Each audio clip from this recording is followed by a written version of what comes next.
Hi, Longheads. We know you're listening. This is Brothers of the Serpent podcast.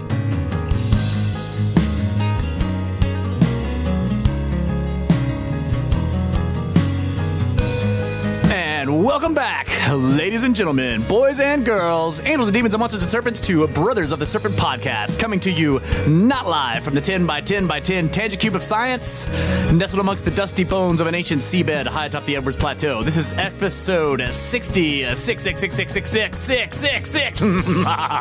Whoa.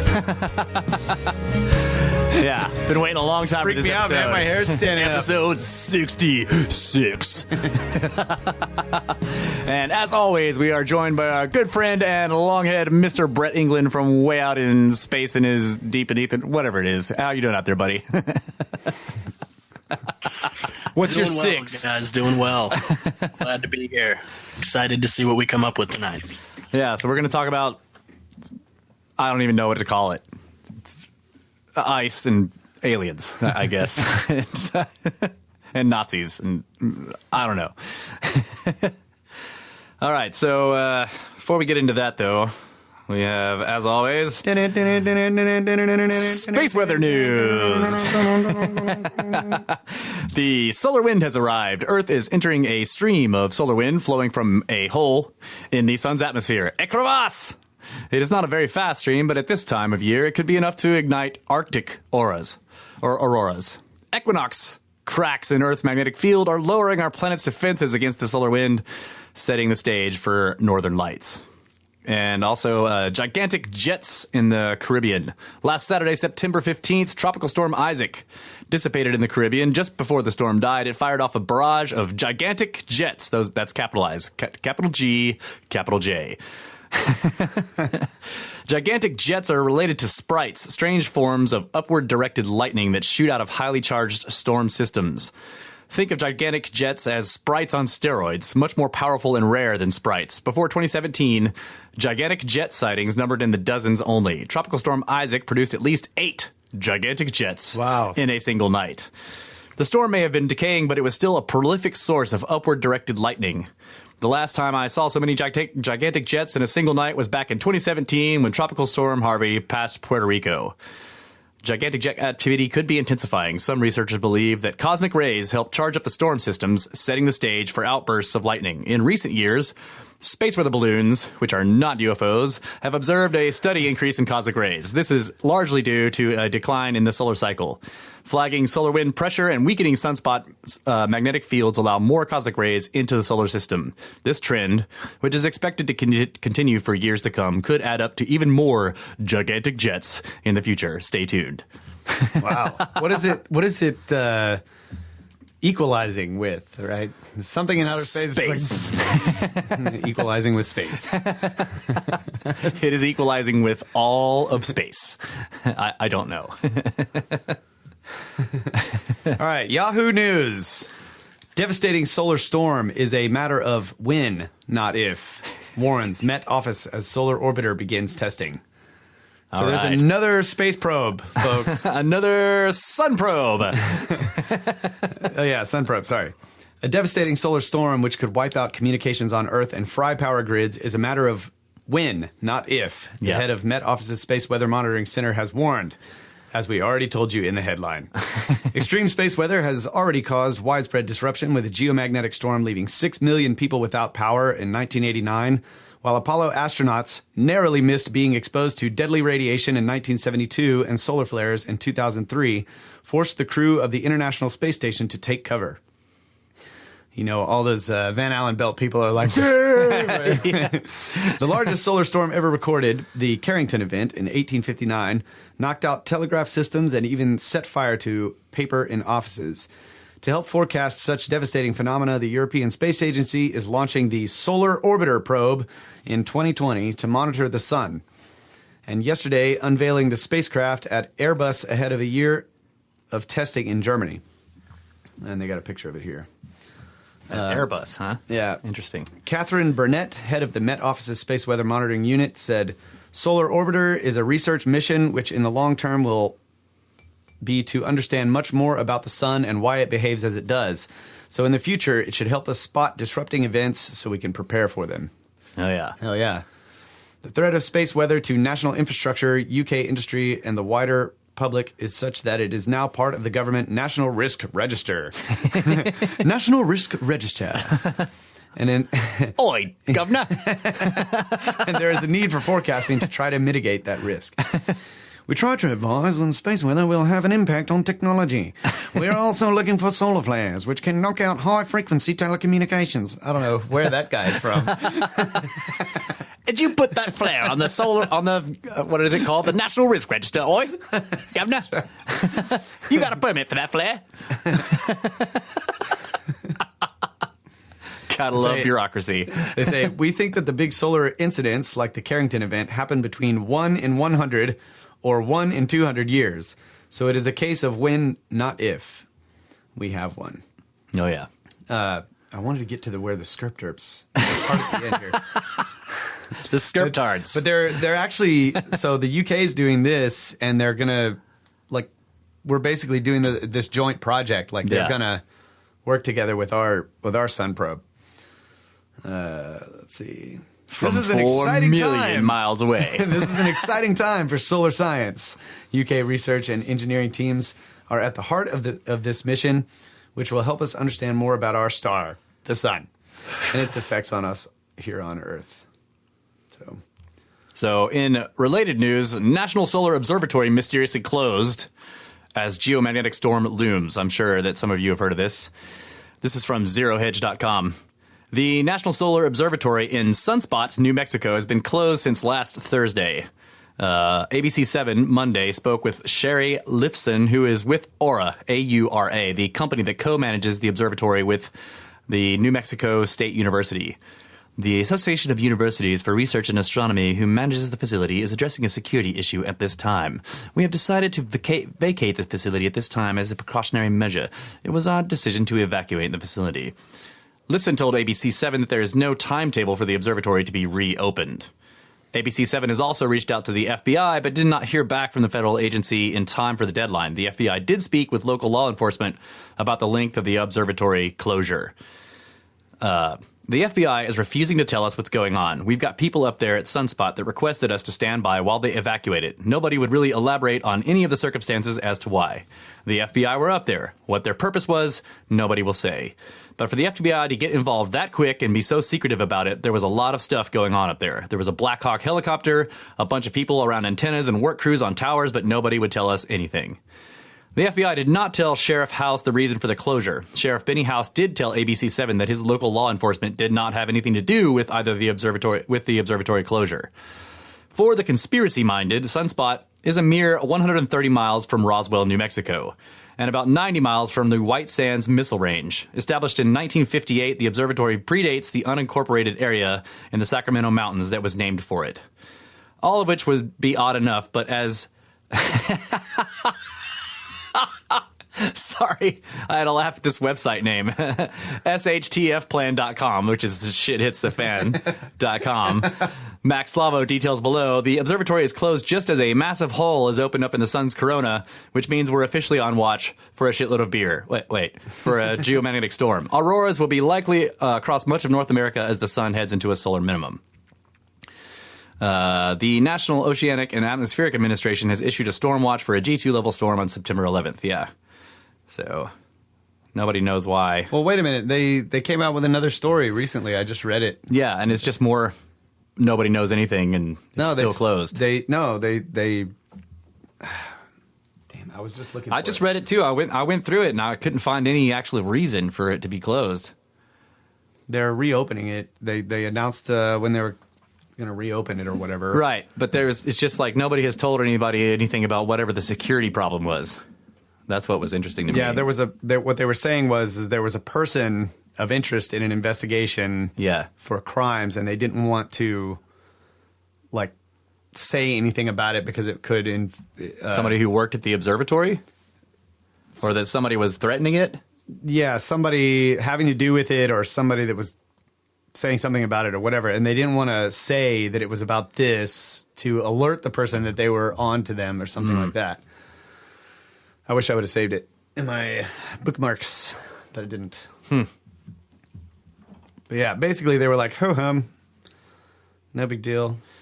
So the end of the article says, just in case you were blowing off the tinfoil hat views of the observatory closure, we note that all these solar space cams are down at the same time. The Axis 232D network dome camera located in Sydney, Australia, webcams located at SOAR Observatory and the Southern Astrophysical Research Telescope in Chile, the BRT Tarife telescope webcam located in Spain, webcam located at Mauna Kea Observatory at the University of Hawaii in Hilo, webcam at the Canada-France-Hawaii Telescope Observatory in Hawaii, and the webcam at JAT Observatory in Fairless Hills, Pennsylvania. Wow. Yeah, here it is. A solar observatory in New Mexico reopened Monday after being closed by authorities for 10 days, which spawned national interest and speculation into the cause of its evacuation. Let's get this out of the way. Scientists say that aliens were not involved. Of course they would say that. It was suddenly closed by the Association of Universities for Research in Astronomy, the consortium that operates it, without public explanation.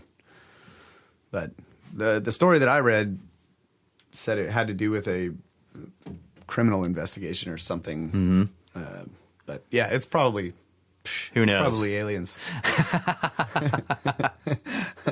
I don't know, therefore aliens. Yeah. So I had some corrections I wanted to make, and now I can't remember them. One more thing. First, private, or I don't know, passenger going to the moon? Yeah, the Japanese pop star guy. Yeah. He's paying, like, how much is he paying? I can't remember. I don't know, but it's a lot. He's going to take a bunch of people with him. Oh, really? Yeah. He's taking like 7 or 8 artists, and he's going to pay for all of them, so it's going to be a lot of money. But that's cool. They're supposedly going in 2024. Something like that, yeah. Elon Musk has got the something. The BFR? Heavy. Yeah. Big Falcon rocket. Sure. That's what that means. Yeah. I played Quake. The BFG was not the Big Falcon gun.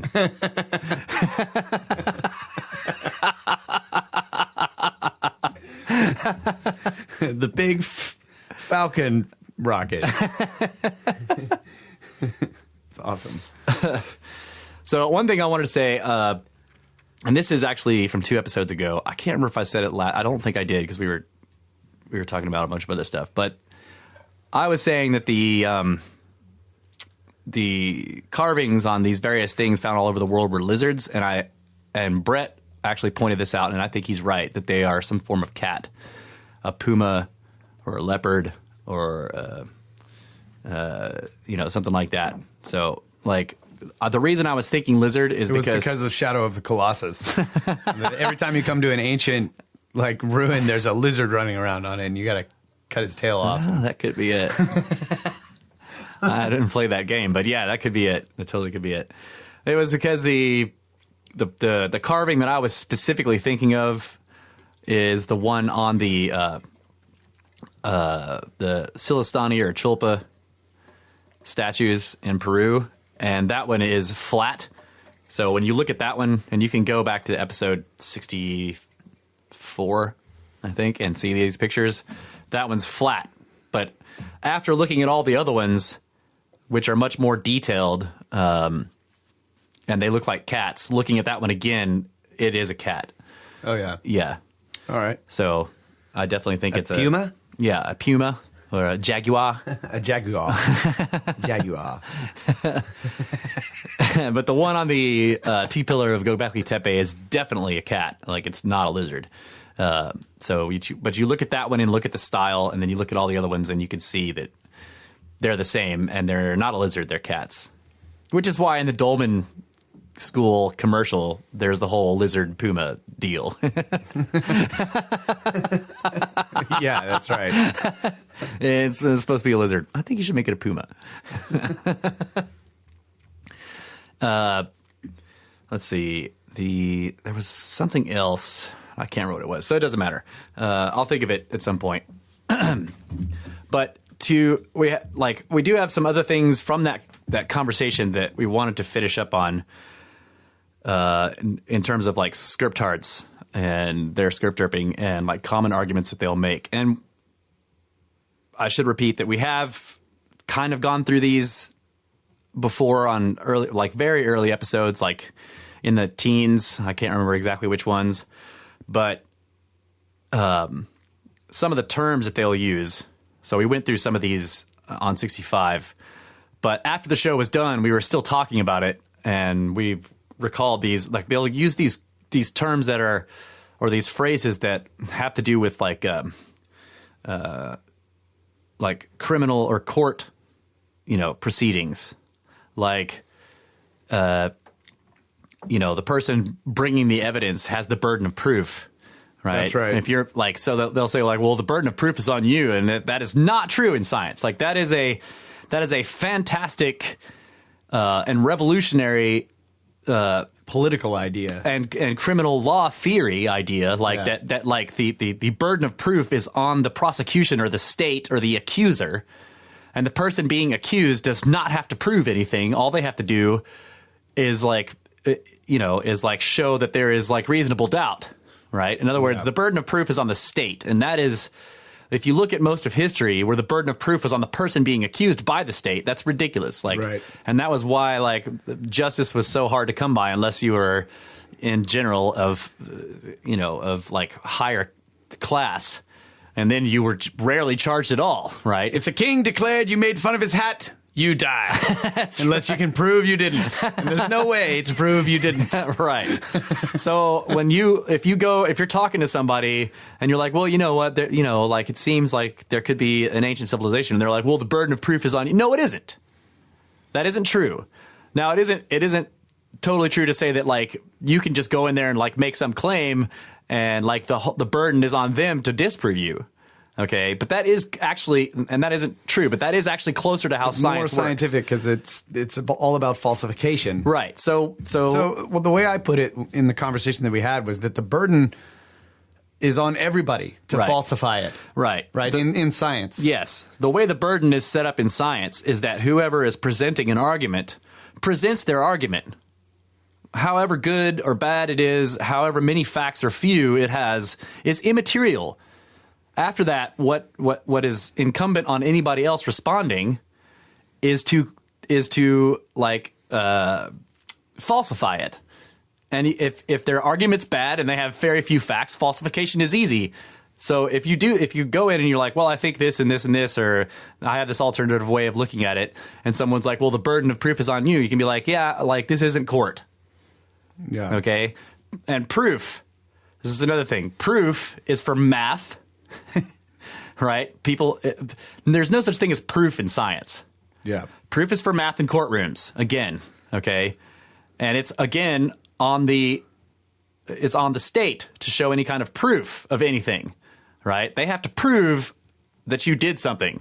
You don't have to prove you didn't. So like somebody saying, well, where's your proof of this in science or whatever, they're talking nonsense. You can never prove anything to be true. You can show facts that indicate that it might be true, or that, you can show results of experiments that suggest that it's true. That suggests a certain way of thinking, but you can't prove anything to be true because so when you go back to the entire philosophy of science, and then you have to go back to philosophy to get to this, Descartes did this thing where, everybody knows cogito ergo sum, Yeah, everybody knows. Who is that? It's Descartes, which is spelled it's not spelled like it sounds. I can't remember. He's a French guy. But basically, I think therefore I am, right? His whole deal was in philosophy, if you take all of human knowledge and imagine everything that we know, or that we think we know, and you have it a table, and it contains everything we know. And if you remove everything off that table and you just completely empty it, and then starting from nothing on the table and using only logic and reason, what can you put back on the table? Definitely. And there's nothing. You can't put anything back on the table. The only thing he could put on the table is that since he's asking the question, he exists. That's all he could do. Okay. Yeah, so here we go. Rene Descartes was a French philosopher, mathematician, and scientist, a native of the Kingdom of France. He spent about 20 years of his life in the Dutch Republic after serving for a while in the Dutch States Army of Maurice of Nassau, Prince of Orange. and the stat holder of the United Provinces Wikipedia. I didn't know Wikipedia had provinces. So, Descartes was a philosopher and mathematician and scientist, but he was, this is the beginning of the scientific thought, or of what we think of as scientific thought, like royal philosophy. And they built this idea of falsification. In other words, that the best way to investigate the universe and the way things work is to use observation, and then you build up a set of facts, you come up with hypotheses, and then you try to break those hypotheses in order to get closer to the truth. But you can't actually say something is true for sure. You can observe something and say, well, while I was observing this thing or doing this experiment, X or Y happened. But you can't say that is therefore what always happens, because it isn't. Right. Somebody else can repeat the experiment. Or you could come up with a theory that is therefore what always happens. Right. And then somebody else can falsify it by doing their own experiments and saying, oh, sometimes this happens. Exactly. But you can't say, again, that only these two things happen. Right. It could be a theory. Yes, but exactly. And the proper way to present a hypothesis, one of the things that the Comet research group has done, and they do this, you put out a paper, and a proper scientific paper that is proposing a new theory will at the end give falsifications. If anyone finds this data, or this in experiment, then our idea is wrong. Right. That is so you give falsifications. Even Darwin did this when he presented his hypothesis or theory of evolution. He presented several things that he said, if these things are found to be true, and they have been, then this idea is not correct. Okay. Yeah. So that's the way to do science. So if somebody says, oh yeah, the burden of proof is on you because you're bringing this idea, that's false. The burden of proof doesn't exist. That's a court term. What happens is you show up with a new idea, and it's incumbent on everyone else to look at the idea and then reasonably falsify it or not, right? Do experiments, check if you put it forward and you say, here are three things that if are found to be true, that makes this whole idea wrong, then other people are to check those things, to try to see if they can see if those things happen or not. Okay. I was listening to that Joe Rogan podcast with the skeptics and Graham Hancock and what Michael he said, Shermer. Michael Shermer was saying to Graham, he's like, well, there's so many of these alternative theories that scientists don't have time. We don't have time to consider all of your theories. Well, you expect us to we have to go deal with yours and all this kind of stuff, right? Yeah. Right. We don't have time to look at all your theories, so we just assume that they're wrong. I was just thinking that's their way around. They're not saying exactly. Yeah. Exactly. Oh, well, we don't have time to look at your theories because they're a dime a dozen. There's all right. What he was actually saying was that actual scientists don't have time to look at all of your crap because it's crap. Yeah. And so here we are as professional skeptics, and it's our job to kind of wade through all of your crap. But even we don't have enough time to wade through all of your crap, so we just go after the big names like Graham Hancock. Yeah. It was ridiculous, and they do say that. They say the reason why, because people are like, well, how come, what's wrong with this idea, and how come scientists don't look at this? And skeptics will say, well, they don't have time. They're busy doing real science. So this is the point. This is the reason why we're talking about this. Real science, actually, it's incumbent on scientists to not think they know everything, right? You can't actually do science if you think you know something to be true and you're totally just discounting whatever because it doesn't agree with what you think you already know. That isn't scientific. So, burden of proof, not a real science term. Don't let somebody trick you with that. The next one that we talked about after the show last week was extraordinary claims require extraordinary evidence. Yeah. Right?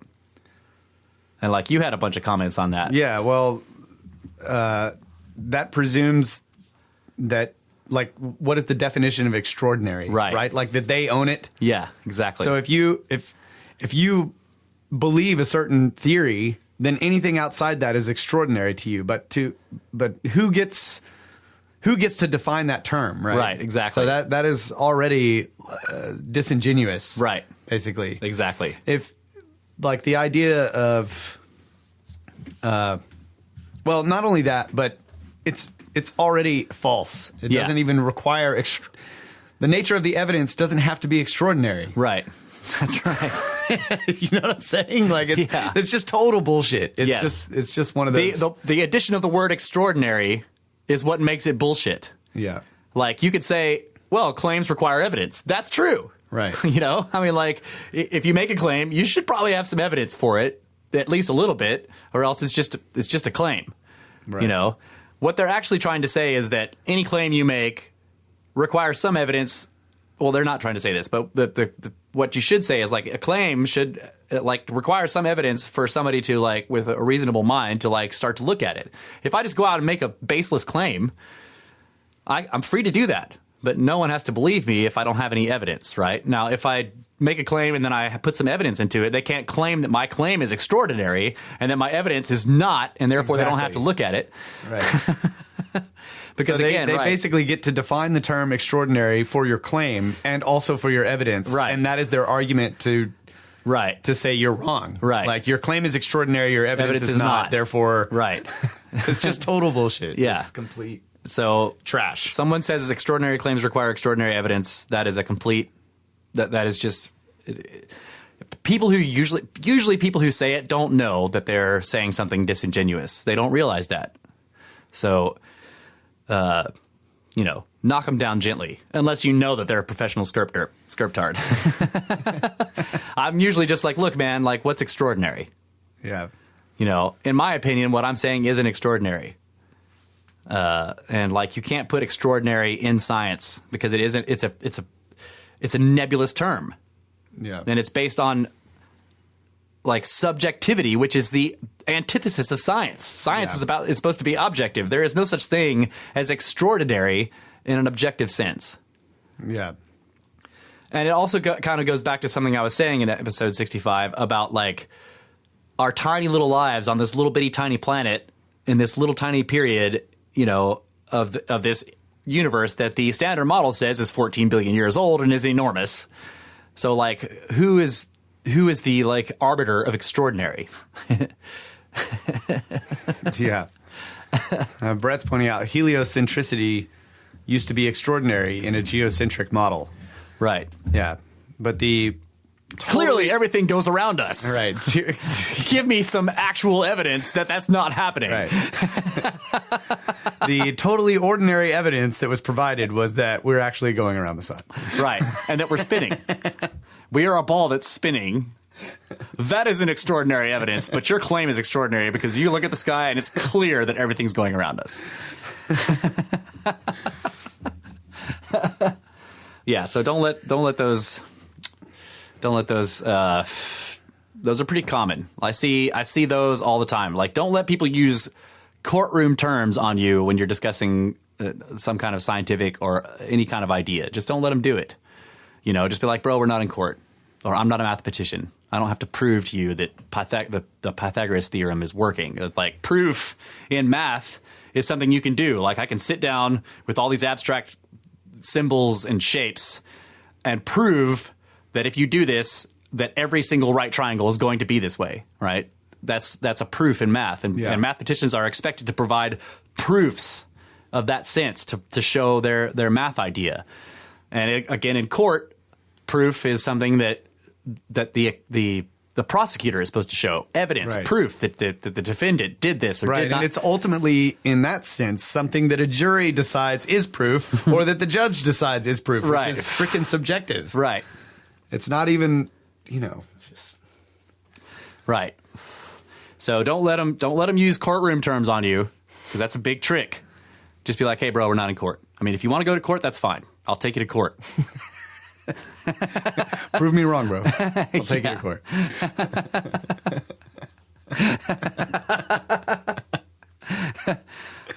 Your Honor, I am suing this man for using courtroom terms on me in a scientific discussion. $1 million in damages.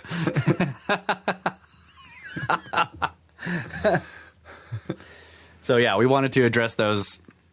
Those are other very common tropes of scriptards.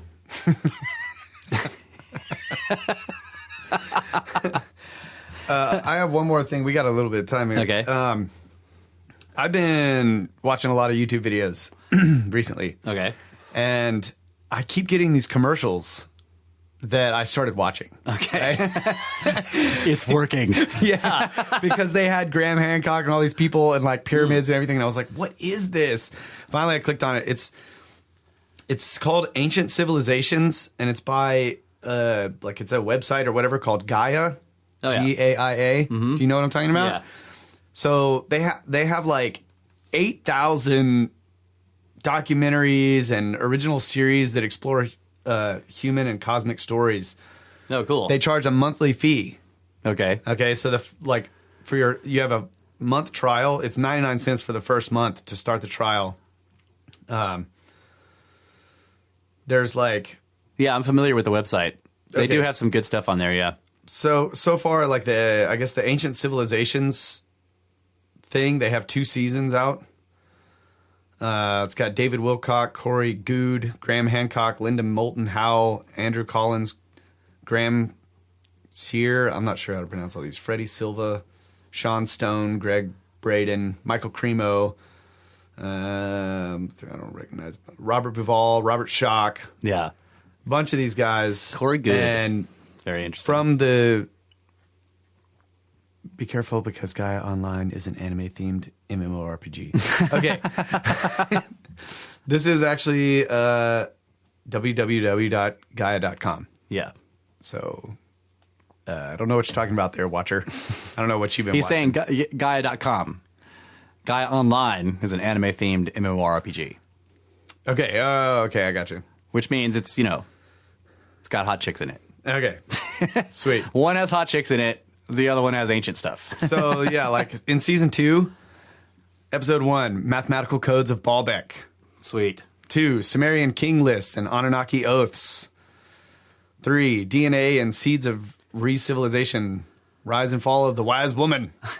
Lost civilizations of the pre-Adamites. There's just like, they just look awesome, dude. From the previews, Yeah. they look really badass. So Cool. I haven't checked them out yet, so I'm not saying they're totally badass, but if anybody wants more than Ancient Aliens, this looks like the next badass thing. Sweet. And they're doing this like by subscription, so they're kind of going their own road. They're not using Yeah. Netflix or whatever. Yeah. I think that's also kind of cool. That is cool. I'm thinking about doing it. So it starts out at you get Yeah. 99 cents for what first month, and then Yeah, what? but I think it's like $10 or something like that. Okay. A month. I can't remember, and I'm not seeing. I'm actually a member of the Ancient Origins members website, which they also charge for it. They have fantastic articles there, but I haven't Okay. spoken to them about. Sorry, go ahead. I haven't spoken to them about reading those articles on the podcast, which I need to do. I need to send them an email and ask if that's okay because they charge for it, and I don't want to read. You know what I mean? Yeah.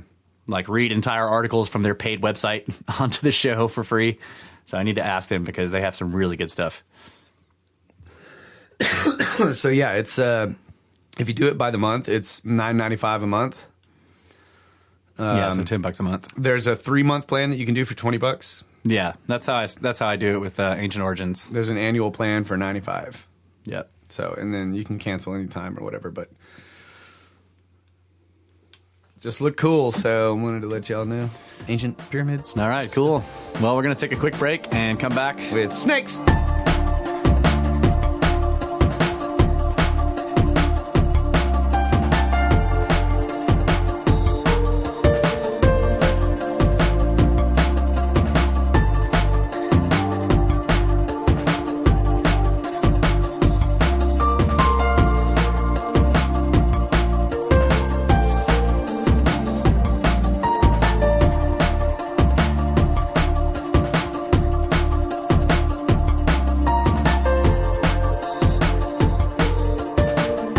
Keeping Enlil awake with our endless babble. Brothers of the Serpent podcast. I cannot sleep by reason of the babble.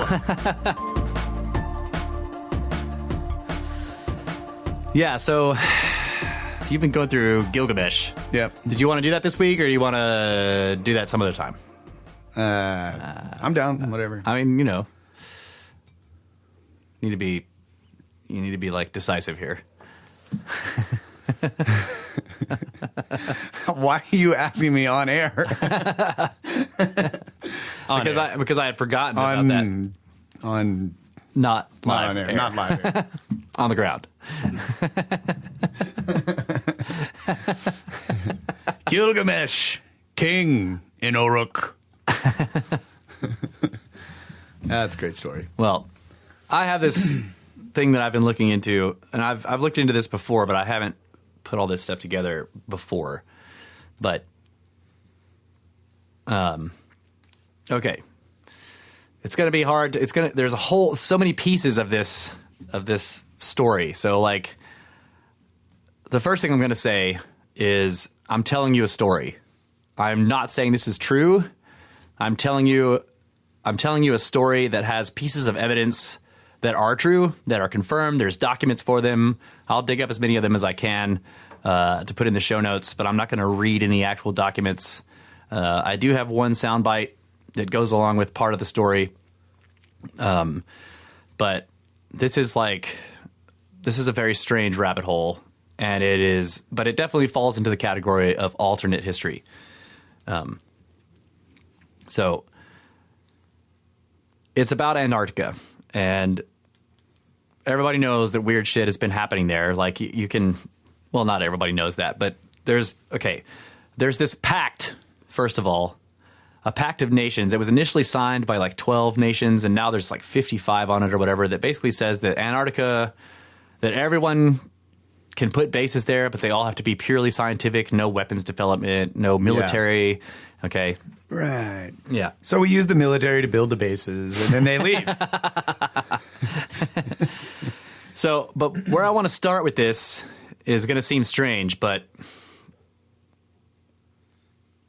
like in the late 1800s, all the way up to World War I, and even after that, but really the period that I'm talking about.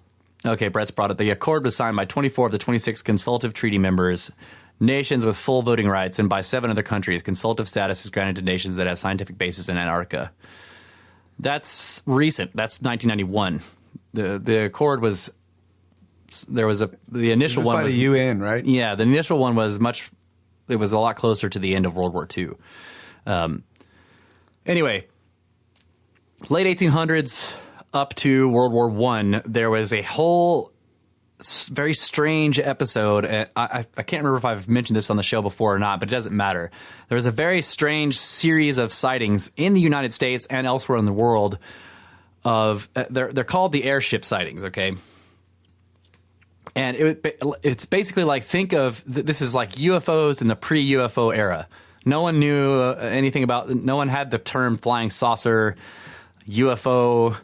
A whole alien thing was not really being considered, but people were having sightings, and this is one of those deals where there are so many reported sightings that are so similar from all across the nation that you can't just you can't just throw them out offhand. I mean, you can if you want, but in my opinion, this is kind of like the Giants deal. Like, there's so many reports of the same things that it becomes like unscientific to just throw them all out offhand. You know, it was a hoax fad, Russ. A hoax fad. So the sightings were, when you look at them, it's like what you get is like a classic sighting would be some farmer is out in his field, okay, or he's near his farmhouse or whatever, and a ship comes down from the sky. Now, remember, this is like pre-flight, okay? No, we didn't have airplanes. This is before the Wright brothers, okay? At least the late 1800s stuff.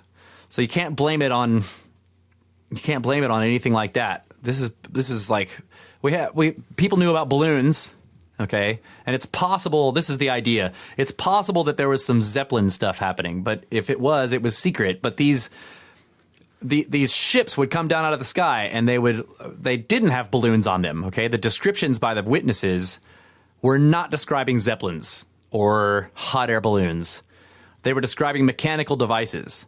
And then people would get out of them, and these were not aliens. They were humans. They spoke English, right? They're usually reported as being beautiful people. Like, they would come out, they would get out of the machines. They'd be tall. Like a lot of people call them the Nordics. Like the term for them now is Nordics. They were tall, blonde, blue-eyed, strong. The men were like broad-shouldered and over, like 6.5 feet tall and just chiseled features. And the females were just gorgeous and like whatever. They call them like Nordics. They were, these ice, like think of Nordic people. They were blonde-haired, blue-eyed, like light-colored skin. Okay. They would land their machines in the farmer's field and get out, and the farmer would be like, what in tarnation? And they'd come up and ask him for something weird, like water with salt in it or something like that. The guy would give them what they asked for, and then they would, like there was one report that I remember. I don't remember the specifics of the report except this one part where the guy said, the farmer, or the person who's the witness said, like, well, like, where are you going? Or like, where are you come from? Where are you going? And they were like, well, we'll be in Spain later tonight, or we're going down to South America and then we'll be in Spain later today or whatever. And then as time goes on, you see that they start to claim that these same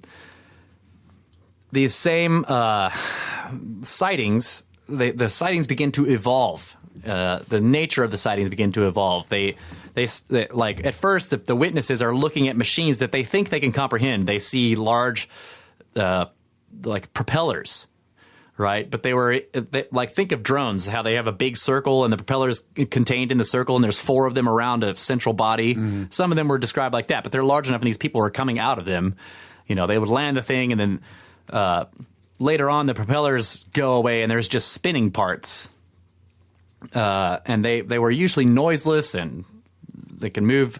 They moved like very strangely.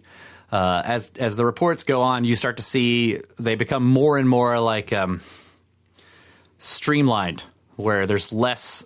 The thing just starts to look like a teardrop, okay, or a big fixed wing craft.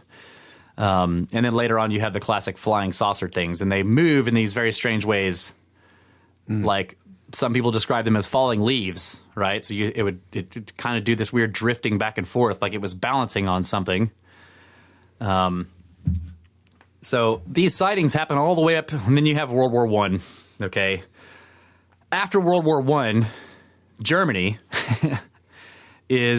starts doing interesting things with Antarctica. Okay, now this is again, I'm not gonna name documents or whatever, but they do exist, and you can look them up, and I'll try to provide some links and stuff in the show notes. But there are documents that, so after World War I, Germany there were German nationalists, okay? So you had the eventual rise of the Nazis, okay? But you had German nationalists too, who were not Nazis. There's a big difference. Like the Nazis were racists and ideologues.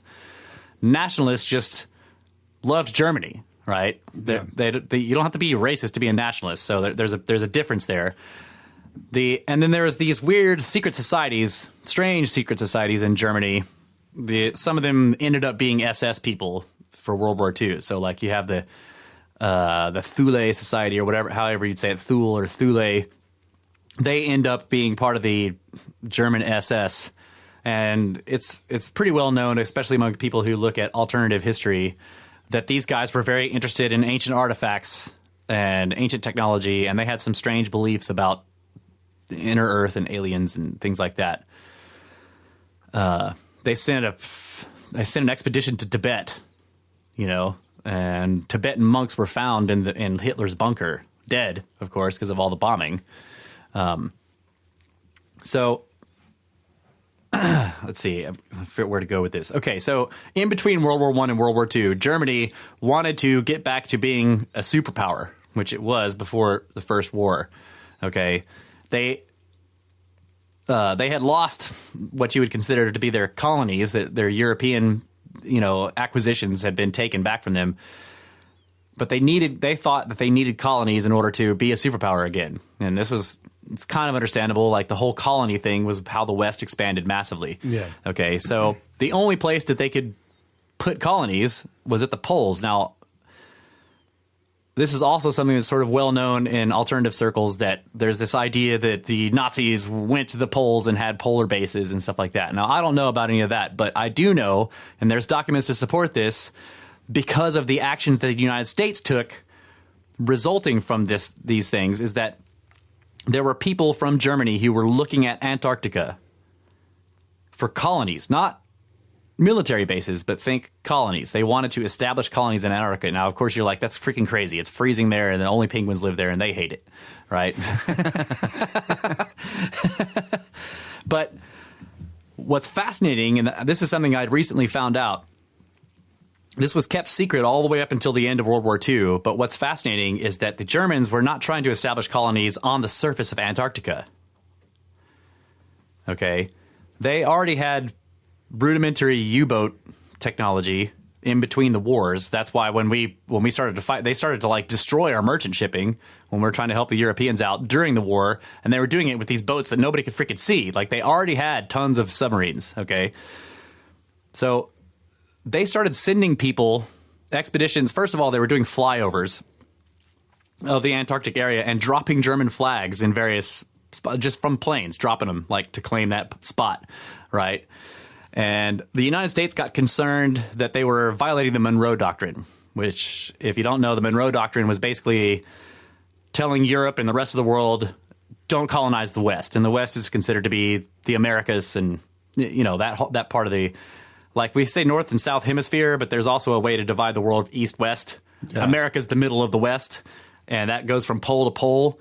So when the Americans found out that the Germans, in between World War I and World War II, were going down to South America, to Antarctica, and dropping flags and looking at doing colonies down there, they wanted to find out, are they violating the Monroe Doctrine and settling the western, like, pie-shaped piece of Antarctica. Yeah. So they went down there and looked, and they weren't. The Germans were looking at the area of what's known as Queen Maud Land, which is not the western part of Antarctica. Yeah. So the Americans were aware of this, but decided that the Germans weren't violating anything, and they didn't do anything about it, but they were keeping an eye on them. Now, what's interesting is that the Germans, well, they're dropping flags on the surface around Queen Maud Land and stuff, but they didn't try to build anything there. What they ended up doing was sending submarines down there and mapping waterways under the ice. Yeah. Okay, so if you go and awesome. If you go and look at if you go and look at a map of Antarctica without the ice sheet, you see that it's two large land masses with a big channel going in between them, and there's a mountain range and all this kind of stuff. The Germans are basically going down there in these U-boats and finding freshwater river outlets under the ice and sailing, like running their submarines up the rivers beneath the ice sheet. Okay, so they left the ocean, yeah, and were in the riverways. And as they were going up the rivers and stuff, they started getting closer to the mountains. Now, this is something that just came out recently. Well, it's 2016, 2017 or whatever. Antarctica is now the most volcanic continent on the planet. Like, that used to be held by Africa and something else. But they found so many freaking volcanoes. These are active volcanoes under the ice. Okay, so as they went up the rivers, they started finding these enormous caverns that had been melted from the underside by giant volcanic vents.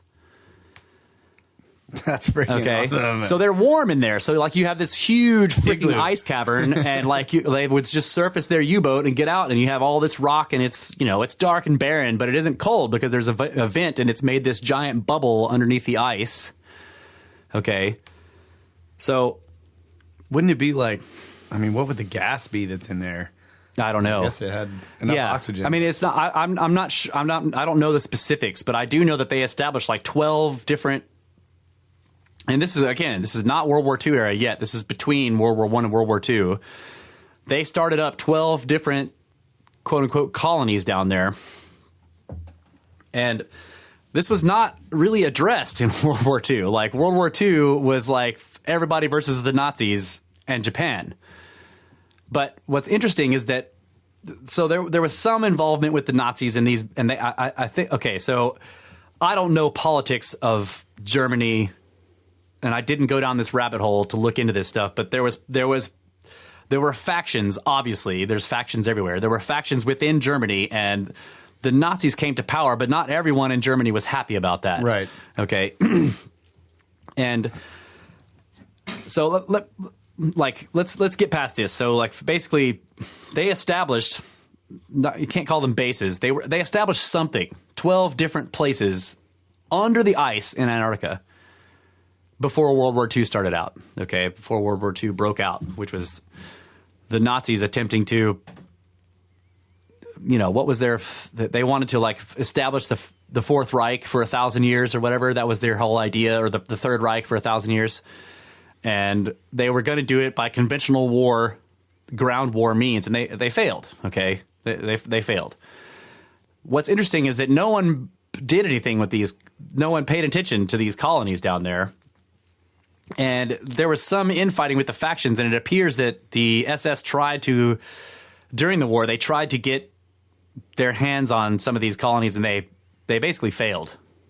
Okay, they were not able to take them over. Now there was some involvement with some, and I can't remember all the names, but but basically the Germans got during the war and in between, they got really good at building these giant underground systems in Europe because of the Allied bombing. Okay, like like we were flying thousands of bombing runs every day, and just dropping bombs all over the place, and so they got really good at building these massive underground complexes where that were basically huge industrial factories, so that they could continue working on their rockets and continue working on their various technologies they were trying to develop for the war effort. Now, they ran out of time because once the United States joined the war, they ran out of time. If we hadn't joined the war, they wouldn't have run out of time, and they probably would have won.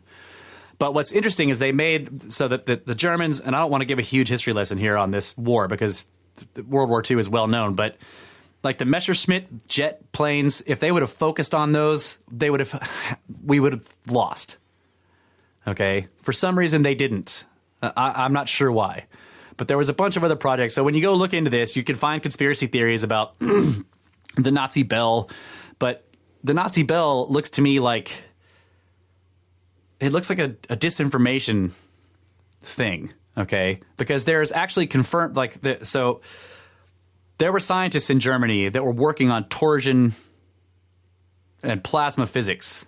And there's something there, and like I was going to ask Kyle about this, but there's something there about spinning plasma very quickly that results in like electrogravitics. Okay, so this is like things that will float. And there's actually I'll try to find this. There's a video clip of there's a prototype aircraft that they called the Hanabu or Hannibal. I don't know exactly. I can't remember what it is. Hanabu or whatever. The Hanabu 1. And there's a video, short, black and white, very old video or whatever. The thing like picks up off the ground, drifts over, and then lands.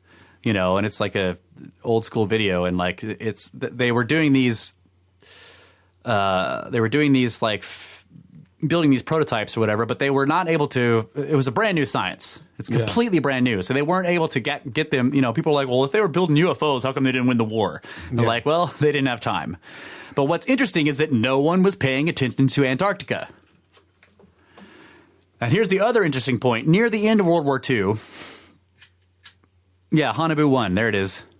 HAUNEBU 1. Hanabu 1. There was Hanabu 2, and like some of the images you could find of these, they have cannon, and then the Germans were thinking that they would be anti-tank deals. Okay. Yeah.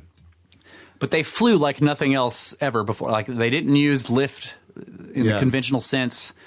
They were round.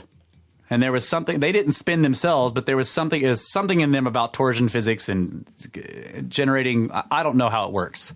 Yeah. They didn't really know how it worked either. So this is what's fascinating. And again, remember that I don't have any evidence for this. This is the story that I've been looking at, okay? Yeah. So you guys might remember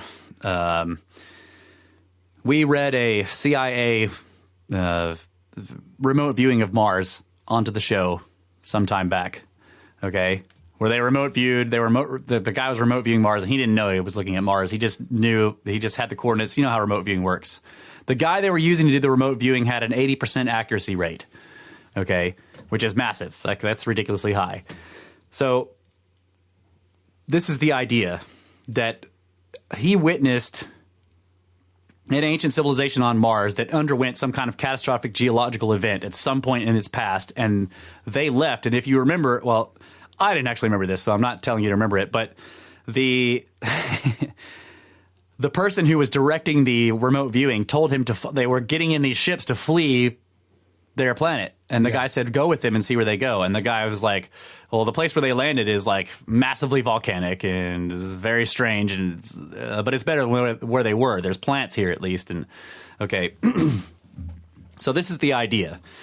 The idea is that whatever these beings were on Mars came here. This would be the closest place for them to go. Yeah. They came here pre-end of ice age, pre-pole shift or crustal displacement, when Antarctica was free of ice and in a temperate zone. Okay, and they established themselves there. And then sometime later, and these are the longheads. Okay, so we're going back to like also the testimony of the whistleblower woman from the World Bank, who said that like they had this massively powerful society that was global, and they influenced humans all over the place. And then there was a crash of their civilization when now there's very few of them, and right. They are the idea, and I don't have any way of, I don't know if this is true or not, but it's interesting because of ancient texts that when Antarctica rolled into the pole position that it's in now, and it started to get covered in ice, basically everything they built down there was flash frozen, and most of them themselves decided to go into some kind of stasis. So these become the fallen ones that are imprisoned beneath the earth. Okay, so we've talked about the Book of Enoch and everything like that, and you talked about how Enoch is taken somewhere where he says that, like, what does he say? That, like, it's daylight all the time, right? And there's some interesting things in there about that. So maybe he was taken to the pole, okay? He was supposed to be the intermediary between these two warring factions of quote-unquote angels or god beings, right? There was the ones that were the heavenly ones, and there was the ones that were fallen, and they wanted Enoch to go tell them, like, hey, guys, you just got to stop doing what you're doing. Right. You know, stop mixing with these humans and making all this babble. It's pissing everybody off. Right? And he goes to a place that is bathed in light all the time. He said the sun shone permanently. So that may have been him going to the South Pole during the daylight period, during the summer months of Antarctica. So this is interesting, too. Now, also remember, this is much more recent. I'm kind of skipping around here, but like, stay with me here. Lake Vostok. Lake Vostok in Antarctica is the freshwater lake that's beneath 2, 3, 4 miles of ice or whatever. And they actually discovered this in 2001. Okay. Maybe earlier. But what's interesting, I can't remember all the exact dates, but what's interesting is that, like, they were like, oh, we're going to drill down, we're going to find out all this information, blah, blah, blah. And then NASA was going to do it. NASA was going to be involved, okay, and the Americans are going to be drilling down to this thing or whatever. And then all of a sudden, like, there's this brief period, and then NASA suddenly becomes environmentalist. Oh, we can't do that. We're going to violate this million-year-old, like, ecosystem. We're not going to do it. Okay, but they were actually initially saying, oh, yeah, it'll be great practice for our probes that we land on Europa, right? And then they decided, no, wait, I better not do that, blah, blah, blah, blah. And that happened right after they detected this massive magnetic anomaly beneath the lake. Yeah. Suddenly they became environmentalists. I'm like, wait, how do magnets make you into environment? Anyway, the Russians did it anyway. And if anybody remembers, they disappeared for like weeks. The Russians like made this announcement like, oh, you know, we have just like reached Vostok, blah, blah, blah. And then they go silent. And there's like news stories starting to come out that the Russian scientists at the Vostok facility have vanished. Okay. And then suddenly after a couple of weeks they come back, but it's all very tight-lipped and nobody says anything. And it's a very strange story. So some people think that magnetic anomaly down there is either one of these colonies. Okay. Yeah, like their power grid or something. Yeah, or just all the metals that are in there. Yeah. Or it's remnants of this ancient extraterrestrial civilization or whatever it is, the longheads, right? It's the remnants of their stuff. But so basically what you do is what you end up with is this idea that there are some people who went down to Antarctica, started colonizing underneath the ice, and they either find ancient remnants of ancient technology, or they might even encounter beings that are involved or part of this. Okay, now the stories that I've looked at have all kinds of, they go way off, and and I'm like, okay, I don't know if I'm gonna reptilians and then, these inner Earth beings and then all these other people, and I start thinking, I'm like looking at there's a hole in the pole. Yeah. The other thing that it could be, though, the magnetic anomaly is if the freshwater lake is actually a crater. Yeah. From an impact. Well, if you look at the shape of the magnetic anomaly, it's very long and strange looking. It doesn't look like but who knows? It doesn't. You could I'm just be right. saying that's one of the other. Right, that it's ideas. a meteor down there. It's a meteorite, the remnants of one, a nickel iron meteorite. Yeah, like the crater, and we were talking about the Serpentine Mound, the one that's crazy geomagnetic anomaly. Yeah, but I'm just saying that's one of the other theories about it or ideas. Yeah. So here's what's interesting. Now I'm going to go back to the whole Germans going down there. So if what we're looking at here, or if what actually happened is that there were people who were trying to escape the Nazi regime that was coming more and more into power between World War I and World War II, okay, they started diverting their stuff to these colonies. They're just getting out. And there's actually little towns nestled in the Andes in South America that are just all Germans. They're all they obviously fled there at some point, and they're still there. Right. This is not a disputed thing. It's known that there are a bunch of people that are from Germany, and they've been there for generations at this point, and their ancestors, their great-great-great-grandfather or whatever, fled what was the rise of the Nazis in Germany and just went to South America. Okay. Yeah. And they have these beautiful little German towns in the middle of nowhere in the Amazon and the Andes or whatever. It's crazy. There's actually somebody that we know that's closely connected to us that we're kind of friends with their family who flies a private plane down there, and he has seen these places. He's landed people at the little runway strips they have in these little towns, and he's like, dude, it's like landing in a little German town in the middle of South America. It's crazy. So now I want to talk about Admiral Byrd. Okay. BYRD, Admiral Byrd, and Operation High Jump. Okay, so what people don't know is that Admiral Byrd, actually went to talk to the Germans in Antarctica more than once. Okay, High Jump was supposedly a quote-unquote scientific mission. Okay, what's fascinating about High Jump is they call it a scientific mission to South America that took no scientists. They took to Antarctica? Yeah. I'm sorry, just to Antarctica. They went down there with an entire the Navy fleet, something like 3,000 Marines, a whole bunch of Navy guys, and no scientists. Army Corps of Engineers? What's also interesting is that Admiral Byrd, he went on some of the reconnaissance flights. His plane disappeared for 3 hours during one of the flights. And everybody, they thought they'd lost him, that his plane had crashed or whatever. And then he just comes back. The plane just comes back out of nowhere, and he lands. And after that, he is quoted as saying that if there's another war, so this is post-World War II, remember, Operation High Jump was after World War II. They went down there, and it's pretty clear that they were going down there to try to talk to these other German nationalists that were down there in these colonies that no one had paid attention to during the war, because at this point, the United States is trying to make deals, right? We're worried about communist Russia. Okay, that's a huge threat. We've defeated the Nazis, and now we're trying to fix everything and work with these people. We got Operation Paperclip happening, which because the Russians are snatching up all these German scientists, we're we got to get them too, even if they're Nazis. So you end up seeing this whole the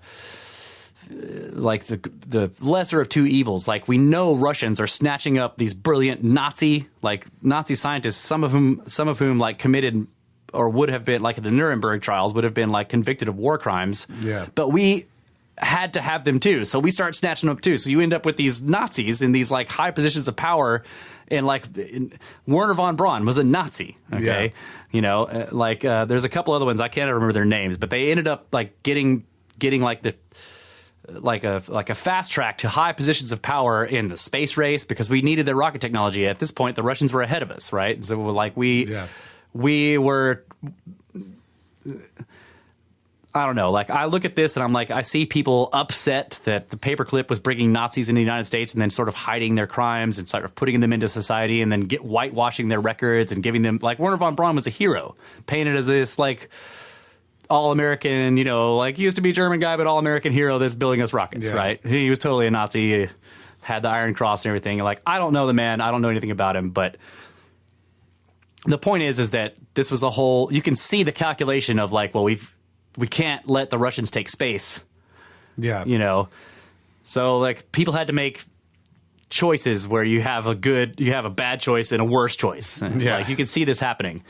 So we're making deals and everything like that. The Americans are making deals, and, like, at some point somebody remembers that there's all these colonies, or maybe what they're doing is they're trying to find, like, there's all this effort to find stuff. So, like, you know, Germany has been leveled by bombing. Everything, like, there's just, all you see is rubble and churches, right? There's churches and rubble, because somehow the Allied bombing runs managed to miss all the churches, which is strange. I mean, they were trying to miss them, probably, but it's still interesting when you look at the pictures. It's just like church, rubble, rubble, rubble, church. You're like, how did they do that? Anyway, so people are going through records of you know, and looking for things, and it, like, there's thousands of technicians that were never found, have still never been found. People are like, well, they died in the bombing runs and blah, blah, blah, blah. 57 U-boats never found. Like, billions, estimated billions, maybe even trillions of dollars in industrial, like, industrial equipment, like, rare, like, art and gold and artifacts and things that they had taken from Europe. Like, they went through Europe and just looted everything, and most of that shit has never been found. So what's interesting is that during the war, there was, like, it was against the law for anybody to move any kind of capital, speaking of, like, in terms of money or, you know, property, to move capital for, like, so big companies like, you know, like Iberfagen, whatever, these German companies, Messerschmitt, that are building stuff, right? It was against the law, punishable by death, for them to move any kind of resources out of Germany, because it was all supposed to go towards the war effort. Well, about a year before the quote unquote end of the war, when people kind of could see the direction that it was going, and that the Nazi effort to like win the war by a conventional ground war and everything like that was going to fail, some of these companies and people, like German nobles and some of these companies or whatever, started to get, like, what admits to an executive order waiving them from this law. And they started moving resources out of the country en masse. Okay, and no one's ever found where that shit went. So another thing I got to mention is, that's interesting, and this is just briefly, that American companies were working with these German companies a lot of times. And when World War II began, so there was the like, doing business with the enemy. There was an act against this. Like, United States Congress passed this thing, like, you can't do business with the enemy's companies. All right, this is bullshit. Well, I can't remember if it was Truman or Roosevelt, whoever it was,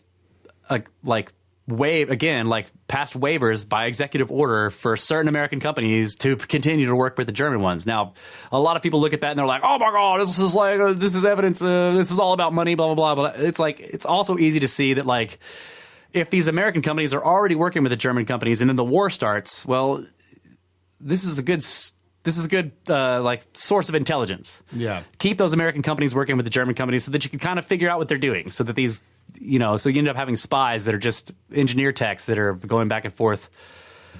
I don't know if that's true, and I'm running long here, and but the point that I'm getting to is that the United States knew about the colonies. They knew about these like, there was the Foo Fighters during the war. These weird things that were, like, doing these intercepts but not attacking. Okay, anyway, and then you put that together with these Nordics, alien Nordics, these blonde-haired, blue-eyed people that are flying weird machines. and that the secret societies in Germany were working on these machines, and these companies that disappeared with all of their resources were also working on these things, and that nobody paid attention to and still has yet to look at the colonies that we know were established in Antarctica beneath the ice sheet. Okay, so we're going to take a break. We'll come back, and I'll try to tie this together better into one long circular snake.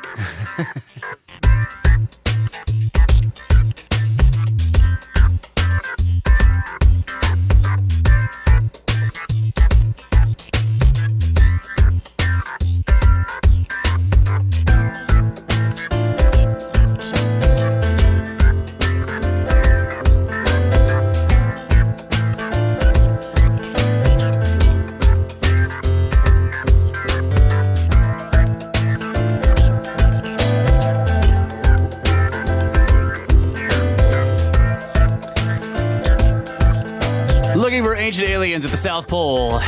It's Brothers of the Serpent podcast. Hoping there's aliens, but not Nazis. Yeah. Are there snakes down there? Snakes? The reptilians? So, getting back into this rabbit hole, I have a soundbite that we're going to play in a little bit. But leading up to it, this is the idea. So, like, some of you may have heard the soundbite before. It's it's sort of famous in UFO circles. It's like the head of the Air Force. I can't remember his name. Doesn't matter. It's Major General something or other. He's an Air Force guy, and he basically did this national address on the UFO situation. And it's because there was a UFO flyover of Washington, D.C. Now, everyone is like, well, if they're aliens, how come they don't land on the White House lawn? Well, they practically did in the early 50s. Okay. Yeah, John A. Sanford is his name. So it was a huge event. It was like, I mean, you can find newspaper articles, it's front, top of the fold headlines, pictures. The whole fleets of these things were seen flying over the Capitol for multiple days. They actually scrambled fighters against them, and then all the scientists were like, "No, do not try to shoot down extraterrestrials because they will destroy us." Right? So this guy made this address, and that's the story that's in the open that everyone knows, or that you can easily find. That there was a gigantic mass UFO sighting over Washington, D.C. for multiple days right after World War II. So how that connects to, or how it may connect to the story that I'm telling, is, again, connected with Admiral Byrd and Operation High Jump. Okay, so the idea that I'm going for here is that the end of the war happens, and the United States is trying to make deals like Europe is destroyed. Germany is destroyed, but we're trying to scramble together because suddenly we realize we have this giant enemy in communist Russia. Okay, the USSR. That we're like, holy crap, this is not a good thing. And then we have the space race coming, and we're desperate. The United States is desperate for tech. Now, Germany was one of the things about World War II was Germany terrified everybody with their tech. Okay, their technology was terrifying. I mean, it just scared the pants off of everybody. And so, the United States set up this, the whole quote unquote military industrial complex in the United States began because of the World War II, the terror that people had. They've got these submarines, and they, it's like nobody had ever seen a lot of this stuff that Germany just sort of rolls into Europe and starts destroying everything with, where everybody's like, oh my God, right?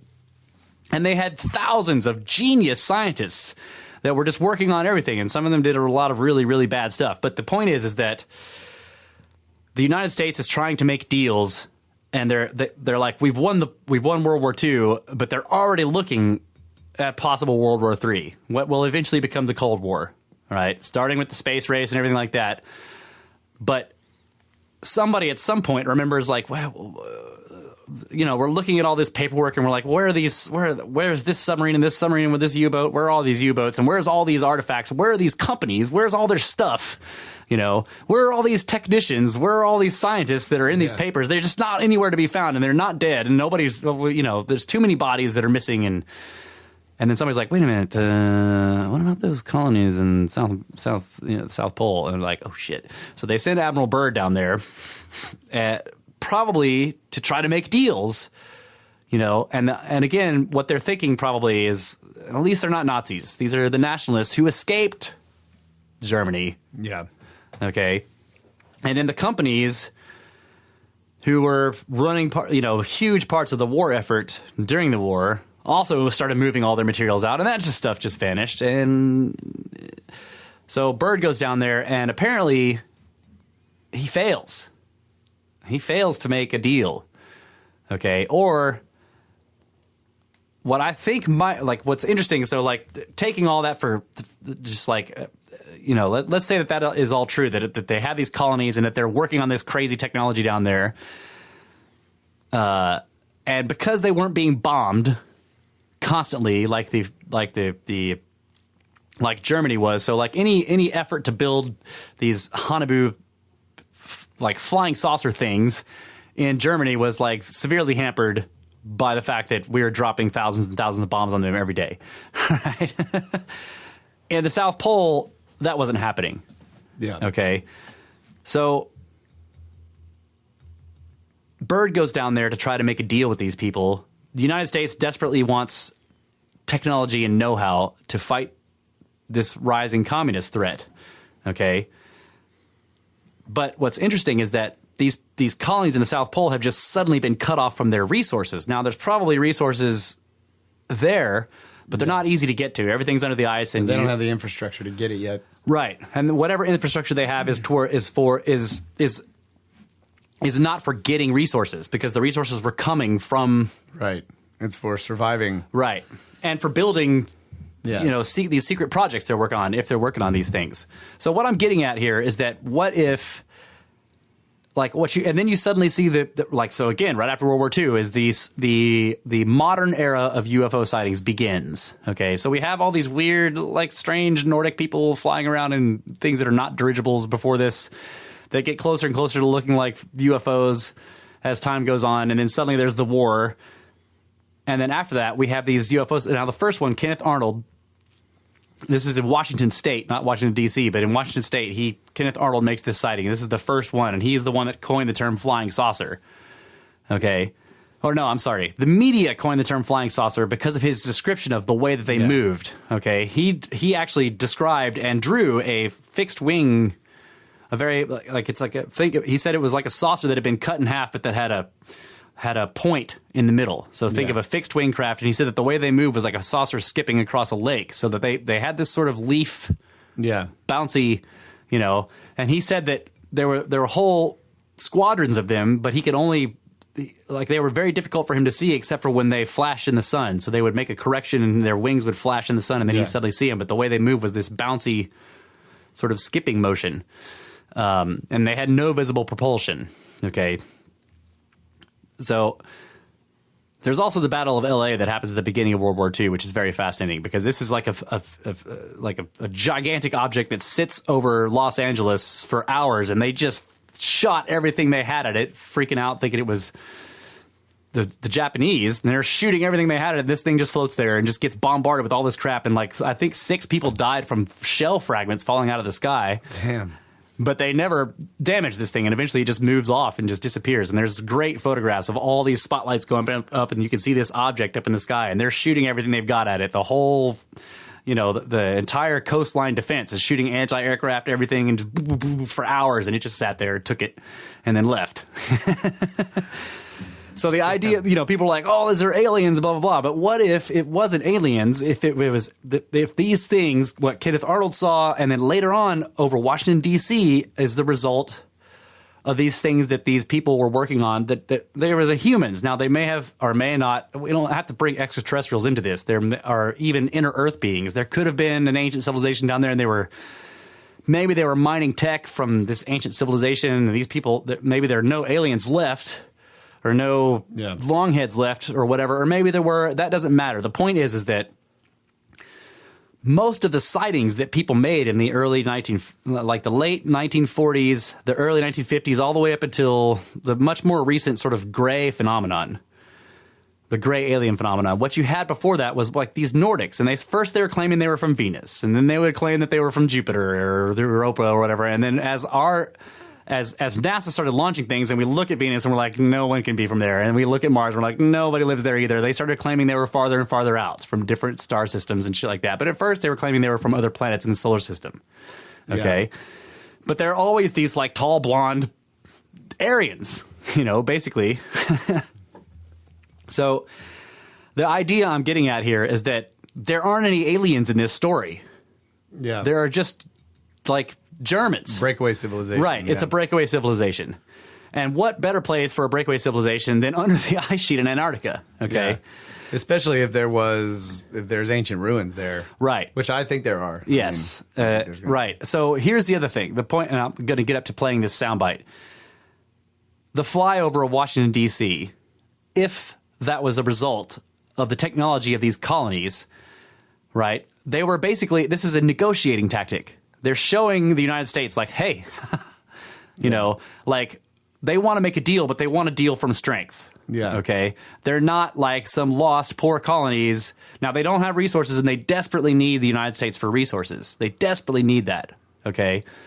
But they know that the United States also wants their tech, and they want to deal with them in their tech. But at the same time, they don't want to they're not beggars. Right. They don't want a war with us either. Okay.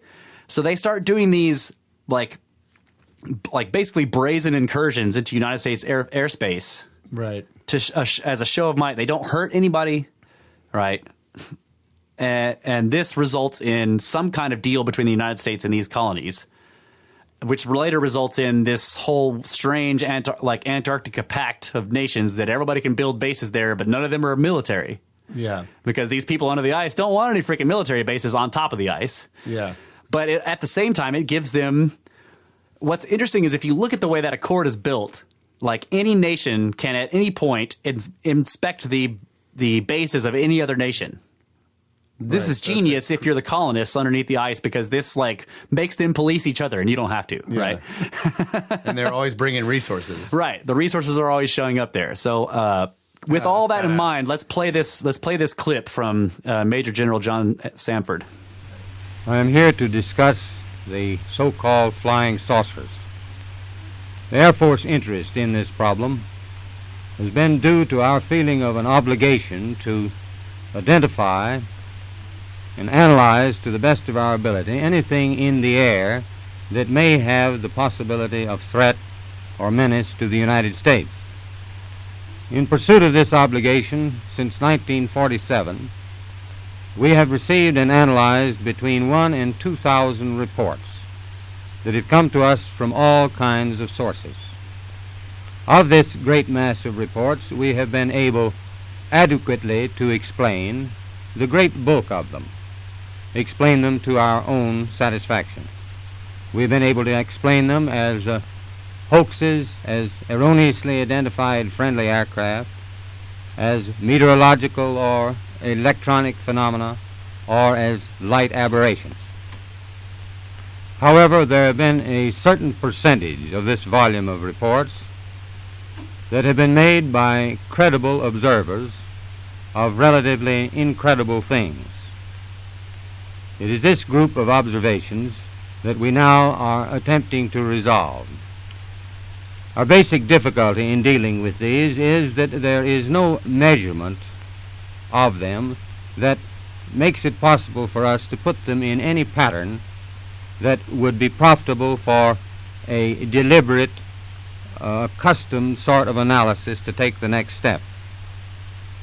We have, as of date, come to only one firm conclusion with respect to this remaining percentage, and that is that it does not contain any pattern of purpose or of consistency that we can relate to any conceivable threat to the United States. We can say that the recent sightings are in no way connected with any secret development by any agency of the United States. Major Keyhole, as author of the book Flying Saucers Are Real, what is your opinion of these new sightings of unidentified objects? With all due respect to the Air Force, I believe that some of them will prove to be of interplanetary origin. During a 3-year investigation, I found that many pilots have described objects of substance and high speed. One case, pilots reported their plane was buffeted by an object which passed them at 500 miles an hour. Obviously, this was a solid object, and I believe it was from outer space. Yeah, so the main part of that was the statement by the General Sanford from the Air Force.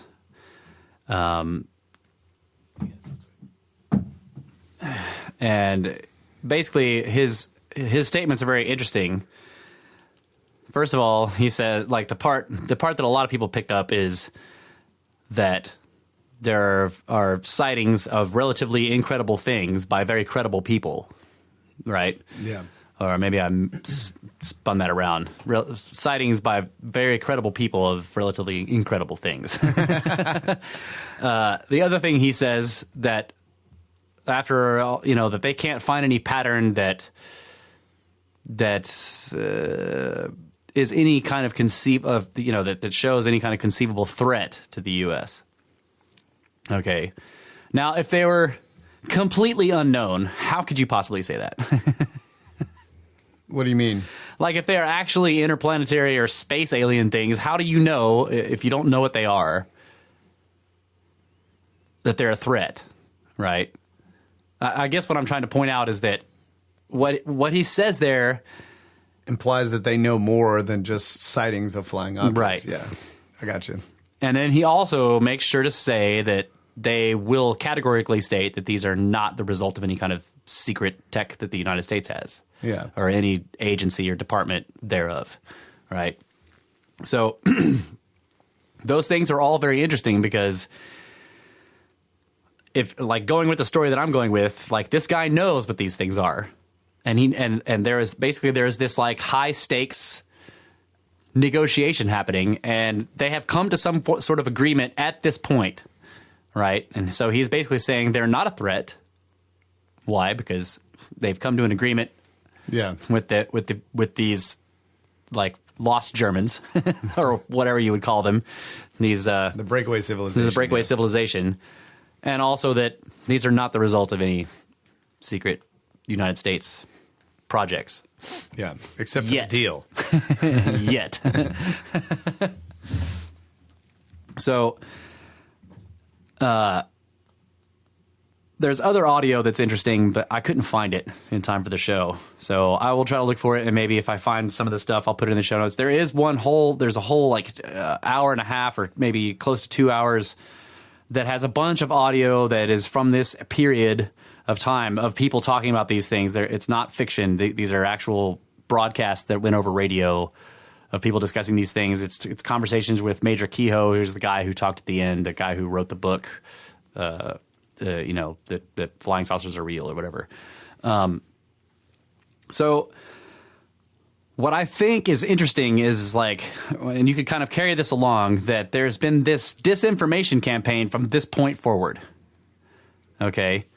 Disinformation in the sense that, like, so if these were actually aliens coming from space, what is the United States' interest in a disinformation campaign, or their interest in being completely disinterested in them?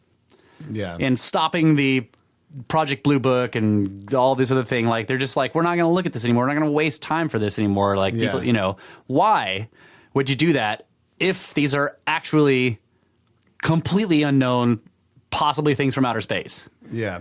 That seems ridiculous, and this is what so many people have a hard time grasping, and this is why there's all these conspiracy theories that come out. Like, it makes a lot more sense that they would shut down all that stuff because they now know what it is, and it's not extraterrestrials. Right. Yeah, that makes sense. And then there's the disinformation campaign, because that is part of their deal with these with the breakaway civilization. The breakaway civilization is like, you will not ever say that we exist, and actually you are going to, like, and this is the other thing. The United States was very aware that the Germans, now I'm talking back in World War II again, the Germans were fantastic at disinformation. They were really good at it. Okay? This is one of the reasons why all these the intelligence agencies in the Western world started. Like, part of it was because of the cryptography, right? We needed people that could break these codes, so you end up with the NSA and what became the NSA. They were not the NSA at the time, but later became the NSA, and what later became the CIA were started during World War II to fight, you know, the NSA in terms of cryptography and the CIA in terms of intelligence. Yeah. Okay. And there was this huge, like, sort of underground war going on with crypto and intelligence and technology and all this kind of stuff happening during the war.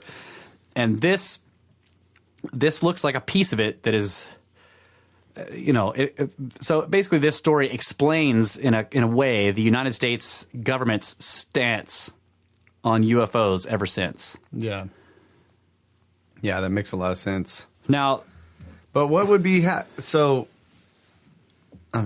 like, we made the deal exclusively because, like, Russia goes down there, they're drilling, they're doing shit. I'm not sure that Russia knew about the colonies. I don't know anything about that. Yeah, because what I'm wondering is like, now that they've got bases down there and they're doing all this seismic testing and all this kind of shit, and like, what's, you know, and also, like, if we did get, you know, some of their technology, are they just holding on to it and for the next World War or what? I mean, like, why aren't we using it to go to space or whatever? Well, this is where you get into the idea of, like, a secret space program and all that kind of stuff. But I would imagine that the terms of the deal with the Breakaway civilization is that, like, they'll parcel out bits of technology or whatever, but the United States is not allowed to display it. You can't start flying around in flying saucers.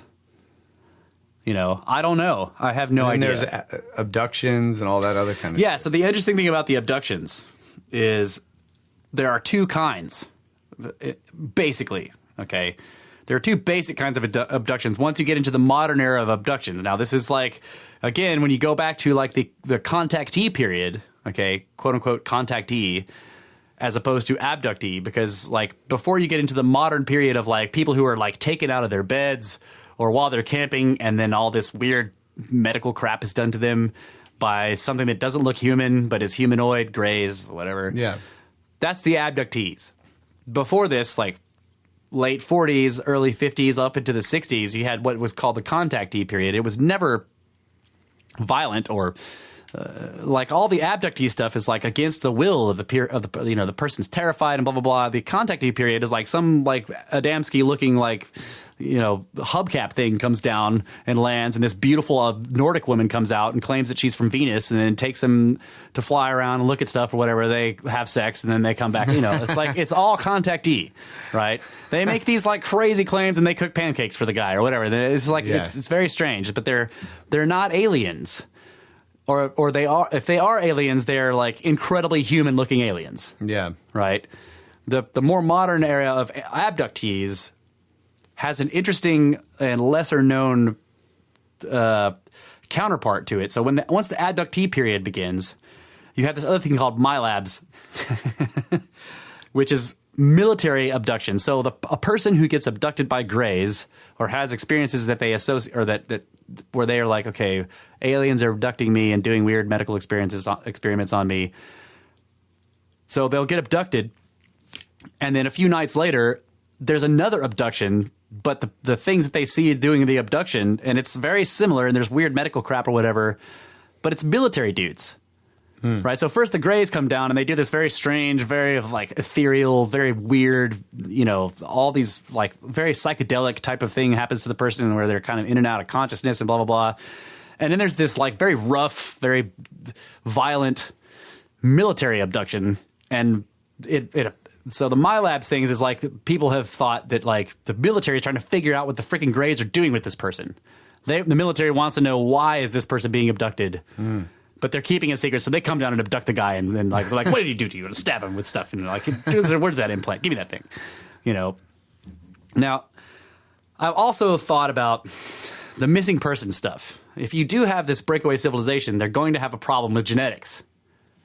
You know, not that many people. I mean, yes, the thousands of people went down there or whatever, but they're spread out in these colonies, and maybe who knows if they're getting into weird tech. They have radioactive accidents. They're working on crap or whatever. Who knows? But so there's this strange thing with people disappearing in the middle of nowhere.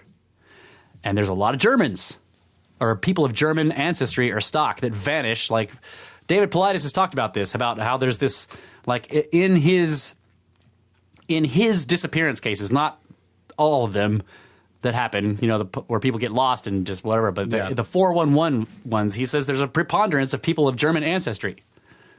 Or people with massive technical know-how, or people who have are looking at interesting new physics, like torsion physics and spinning plasma. People who are looking at nanotechnology. Yeah, if you want to glad, look at physics real hard. So what I'm suggesting is that you could take this story, and again. This is a story. I'm not saying all this is fact. I'm telling you that I've looked at all these very disparate pieces of things, and I'm like, okay, what if this is a story? What if this is all connected? Yeah. And even going so far as, again, with the whistleblower from the World Bank, that what if these breakaway civilizations are actually working? So remember that the German SS and other secret societies at World War II had this weird idea about inner Earth and strange ancient beings and the Aryan race. Yeah. Okay. Also, if they had all these ridiculous badass scientists and all this shit, they're not really on the world stage in terms of human rights organizations and all that, then they can be doing genetic experiments and all that kind of crazy crap. Yeah. Yeah, so I don't know how much, obviously it's difficult to, did they build a good society down there, a just one, what if what they decided to, after World War II, what if they were like, you know what, let's check out of this whole crazy madhouse. Let's build our own thing, and maybe it's a just one. Maybe it's good, and they're just having nothing to do with us because they're like, the world's freaking gone nuts, right? Or maybe it's Auschwitz all over, but underneath the ice cap. Who knows, right? Who knows what they're doing? We need to shoot it with lasers. Just melt massive holes in it. Yeah. We need to get a big space laser and just float the satellite right over the South Pole and just... Yeah. On the other hand, you do have this this strange thing going on, and I don't want to dive into politics, but politics comes into this because it's global politics. There's this whole there's this strange global political push for that is that looks like it's trying to weaken the United States in a lot of ways, like open borders. Right? Mm-hmm. There's the whole Cloward Piven thing. There's very socialists, the whatever you might think of socialism. There are obviously very bad forms of it, and there are bad forms of socialism trying to get hold in places around the world. Okay. Yeah. Now, I don't have anything against society working together, but I do have something against the government having all the power to force everybody to work together the way they want them to work together. That's a big problem for me. And socialism usually turns into that in some way or another. Even if it's quote unquote benevolent socialism, like you have in some European countries a quote unquote benevolent socialism, but it's on the global stage. This is a bad idea, right? You have massively wealthy German people trying to undermine United States politics in a lot of ways. It's very strange. There are even when you look at the German ancestry Jews are doing the same thing. And it's if these are the people that fled Nazi Germany, okay, but maintain some of these ideological views and are now operating from a position of strength and secrecy,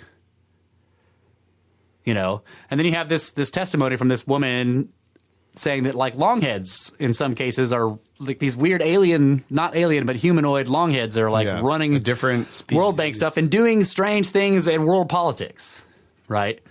She says that they had this powerful civilization and they fell, but now they're cooperating with some humans and some people know about them or whatever. Now you that all connects to this. And they want to remain secret. Right. Yeah. So that's the rabbit hole that I wanted to take you guys down in. So basically they're waiting for the right moment. Okay, because basically what you're saying, the reason why you're bringing up the political situation is that until we are significantly weakened as a superpower, they have to remain like they may be trying to renegotiate the deal. Yeah.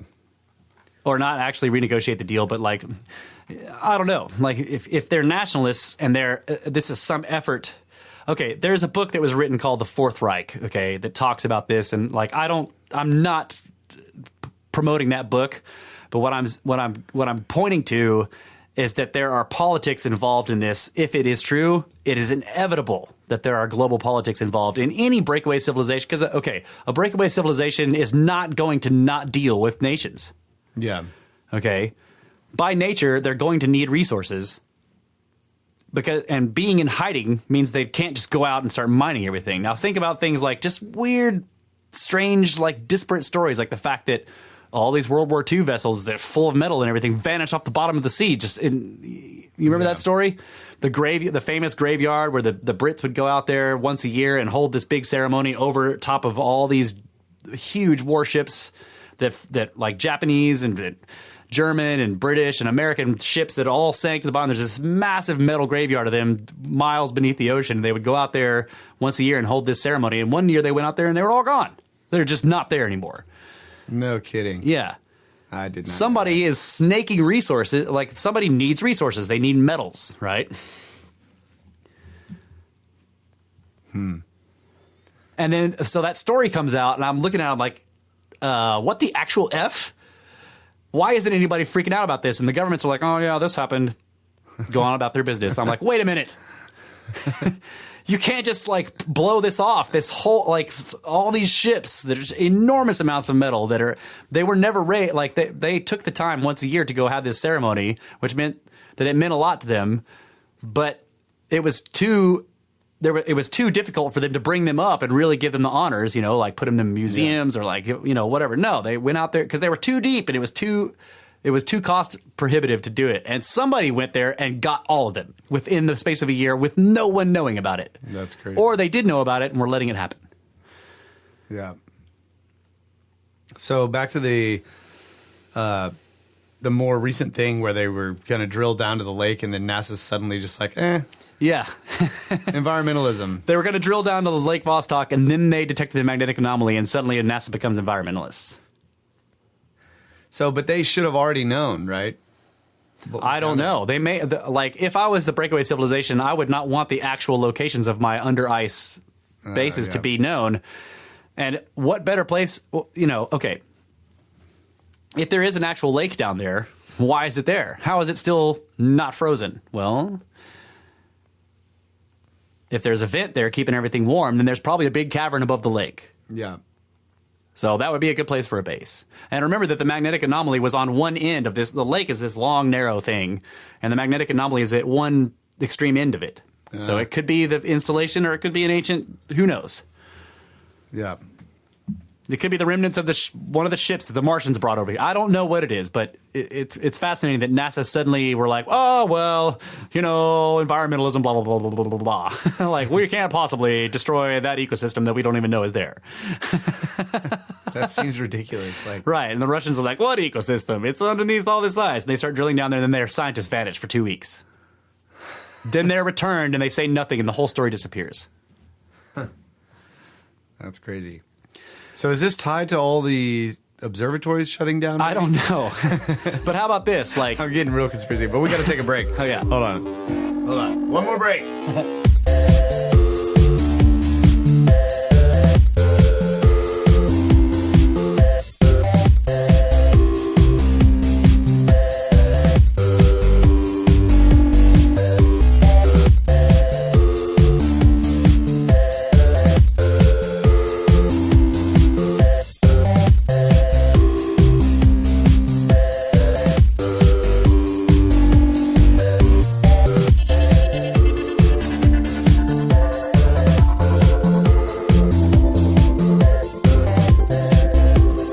Half our pyramids tied behind our backs just to make it nice. Brothers of the Serpent podcast. Final segment of the final hour. What was the point you were going to make? How about what? How about okay, so there's this thing called the Antarctic Supply something or other. It's basically a deal that the United States government makes so all the bases that we have down there, the scientific bases, blah, blah, blah, the United States government contracts with somebody to supply them. And Lockheed Martin has the contract right now, and they are exclusively a defense contractor that builds weapons. So I don't think that they're interested in like the migrating habits of penguins or like what whales are doing and stuff down in the Antarctic. So why does Lockheed Martin, a defense contractor, have all of the freaking they supply everything. So they bring all their technicians down there and they fly in all their equipment and blah, blah, blah. And they're a defense contractor. They're there for weapons and blah, blah, blah. So if the United States does have some kind of weird deal with these German or this breakaway civilization that had its origin as German colonies or something like that, and we're sharing tech and resources with them, this is a perfect cover. Yeah. Right? The other interesting thing that has happened, and this happened with Raytheon first, and then later on when Lockheed Martin got it, like their technicians would go down and they would be doing stuff, whatever they're doing down there, and then they would get ill, they would get sick. They kept getting very sick, and nobody could figure out, and they couldn't handle it. They couldn't solve it themselves, and so then another defense contractor that was they kept having to bring like emergency evacuations in the middle of the winter. Right. Yeah. So I don't know what that is, but there is some speculation that there's obviously multiple ways you could go with that. Like if there's cooperation with this breakaway civilization they're trying to dig into these ancient ruins, or even if they're longhead alien, whatever, non-terrestrial or something like that, and they're getting into stuff they don't understand, and it's making them ill. Right, I don't know. There's just the idea of like or the illness was a ploy, really, to get stuff out of there or bring more stuff or whatever. Right. Yeah, it was a big. It's a cover. Yeah, just a cover for whatever they had to do at the moment. Right. Yeah, and then there was. I don't remember the details right now, but there have been strange incidents of scientists just getting poisoned and dying in the installations we have down there, or just dying and nobody can understand. That's weird too, because down there, like, bacteria is not going to be kicking ass, Like, you're not going to be running into like the common cold or whatever. It's going to be extremely rare in a place where everything's frozen all the time and there's not very many people. Unless there's like very warm places beneath there there is some kind of ecosystem. But again, that's not the, like what you're saying is basically like, why are people getting ill from bacteria in a frozen wasteland? Yeah. Well, they could be getting ill from bacteria that's millions of years old if they're digging down into something that's exactly where warm. It's living, where it's warm. Yeah. Super viruses coming out of there. Or it could be, who knows? I don't know, but there's enough weird shit happening with Antarctica. Like that whole thing you were looking at on Google Earth that we've talked about before on the show, the strange base with the runway, and then there's this like what is it, 300 something mile long crawler track that goes to nowhere. Yeah. It's crazy. And it shows up in 2001. Yeah. Like you go back through the history and before 2001 it's not there, and then 2001 bam, the track's there and it's still there. Yeah. Like the most modern photo still shows that track clearly. 300-mile long crawler road that goes perfectly straight across the pretty Antarctic much. I mean, tundra. there's a few very slight turns, but the whole thing is basically a straight line. 300 miles long. 330 something. From some weird looking, like, who knows what it is. It's impossible to tell. It has some towers around it and like communications towers and whatever, and it's got a big runway. And then this road just goes for 300 miles and ends on nothing. Yeah. And there's nothing there. There's just a little disturbed patch, right? Where it's like, what is that? And it's not, it's in the middle. Like, it's not near the coast. Right. So I would be interested I would love to overlay like the subglacial terrain and see where that road is going to, Like, wherever it goes, there's like stuff protruding from the surface. Yeah. Like, Right. There's like this tiny Mountaintops There's or this something. tiny little patch where there's just like junk like sticking out of the ice. Yeah, who knows? So the other interesting thing that Admiral Byrd said. Now there's a journal that was published posthumously. So people say it's a hoax. Other people say it's not. I have no way of knowing which is which. So I'm going to just ignore that for now. But one thing he said while he was still alive after Operation High Jump was that if, I can't remember if I said this on this show or not, but I wanted to make sure I did. If there was another war that the United States would have to contend with, basically with military forces flights coming from the poles, from the North or South Pole. Now, like when people have looked at this statement, they're like, okay, so he could be talking about the USSR because they could fly over the polar regions to come into the United States, and that's obvious. South Pole, who's going to be flying from the South Pole? There's no Penguin Air Force as far as we know. But he definitely said the polar regions, the North and South Pole, and he had just come back from Antarctica when he's talking about this. Yeah. So who is he talking about that's going to be, if there's another world war, and this is, again, remember, this is like, Europe is still devastated, and Russia doesn't have any serious tech at this point.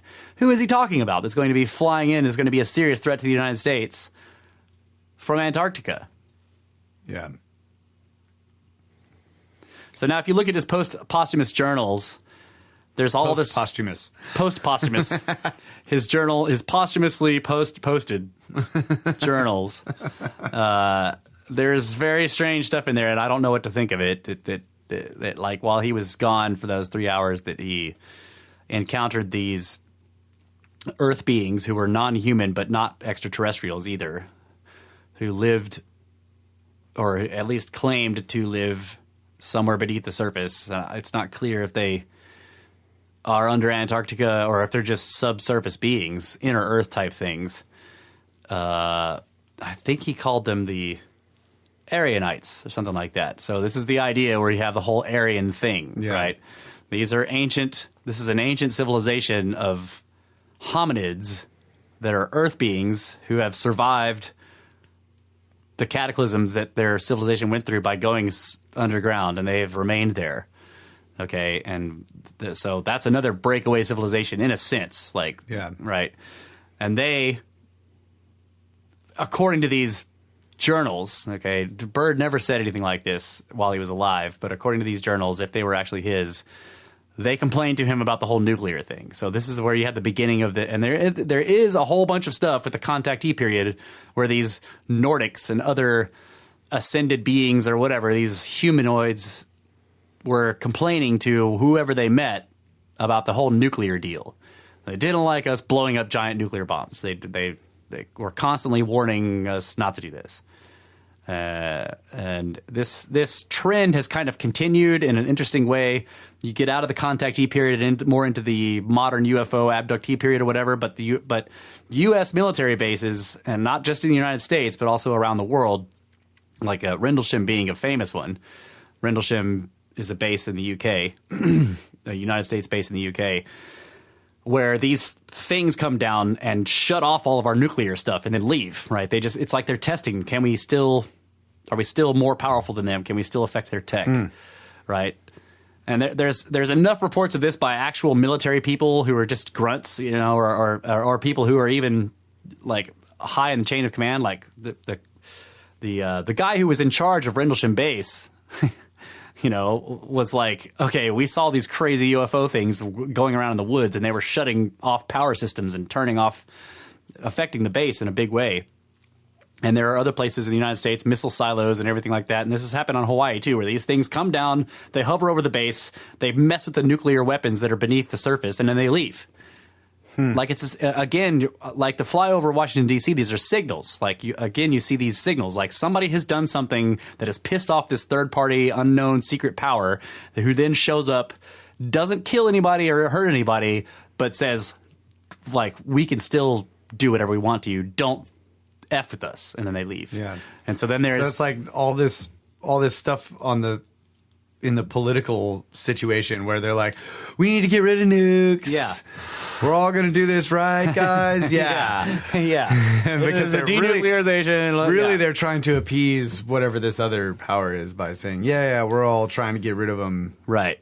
And I'm sure that Put them in the other bunker, okay?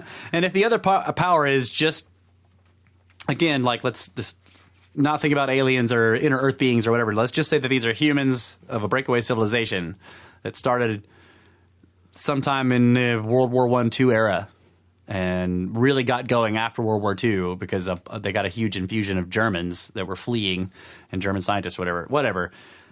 These people will understand the United States is like, okay, there's this strange, delicate balance of power here. They're not going to demand that the United States gets rid of all of its nukes because they know at this point you can't do that, right? There's the whole MAD thing. MAD works. Mutual assured destruction, right? Yeah. There are people out there who are freaking crazy, and the only reason they don't try to bomb us with nukes is because they know they will get destroyed with nukes, right? Yeah.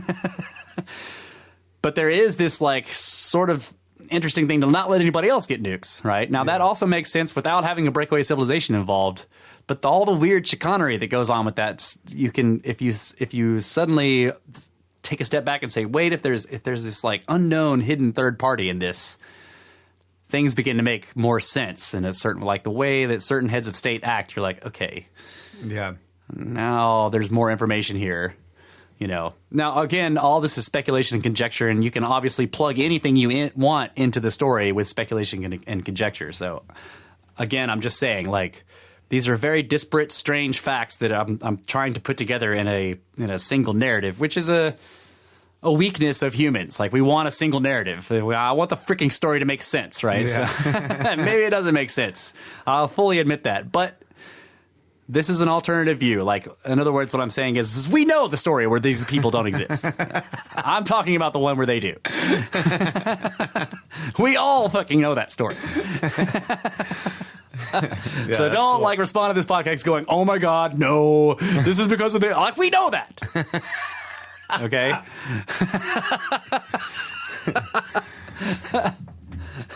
Dude, there's one thing I thought of earlier today when we were talking, when you were telling me you were looking into Antarctica. Okay.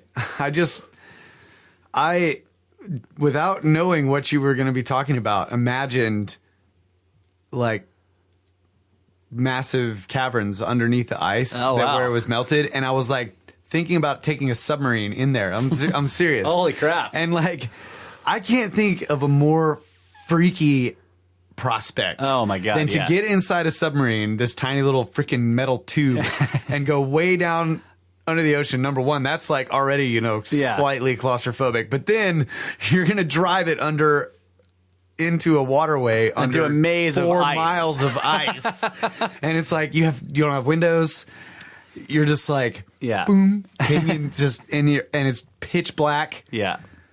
And I was just imagining like spending weeks in this thing where are we lost in this freaking underwater cave? Yeah. In this tube?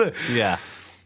Dude, that would be quite an adventure, and it would be freaky. And then as you hell. surface in this pitch black, gigantic thermal vent cavern. You get out, and there's like hundreds of 8-foot tall reptilians standing there. That would be dark. badass. Like that would just make the trip totally worth it. You get out and there's just like this massive ancient city, just like half melted. Yeah. The reptilians kill all of your Nazis, half covered but keep in all the ice. nationalists.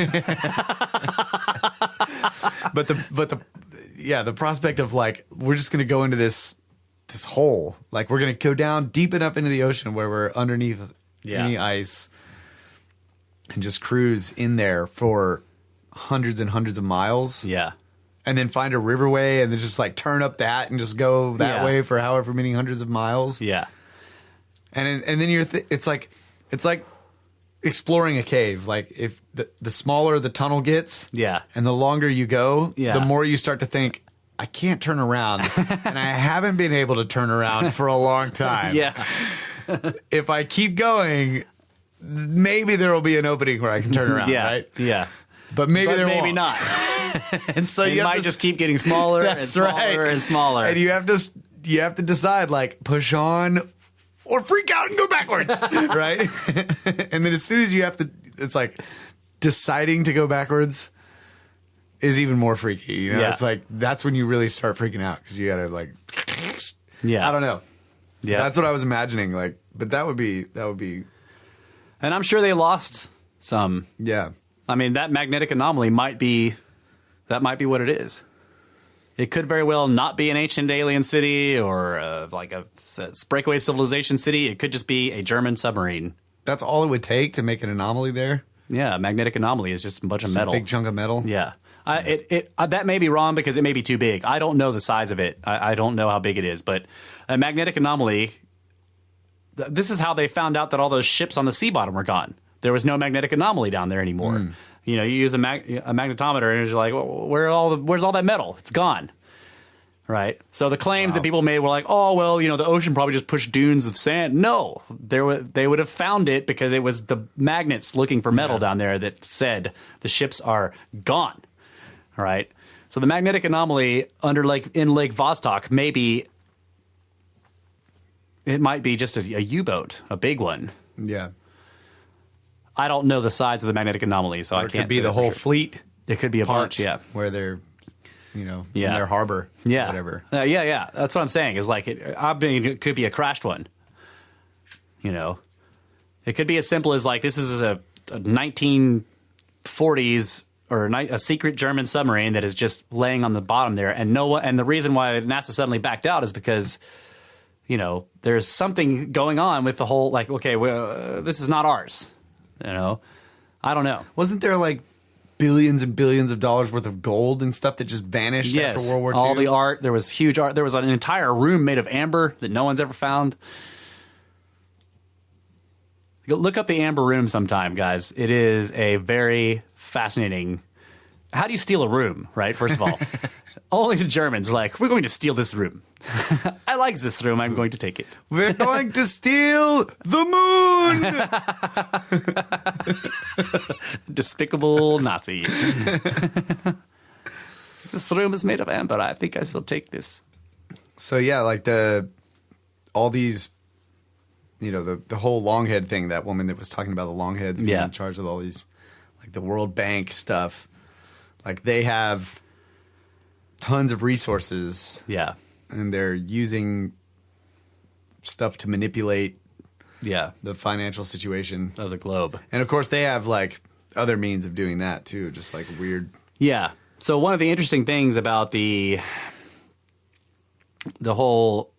of the ideas, I should say, about the whole, like, this breakaway civilization of nationalists, whoever they are, is that once they didn't give up the idea of the Reich.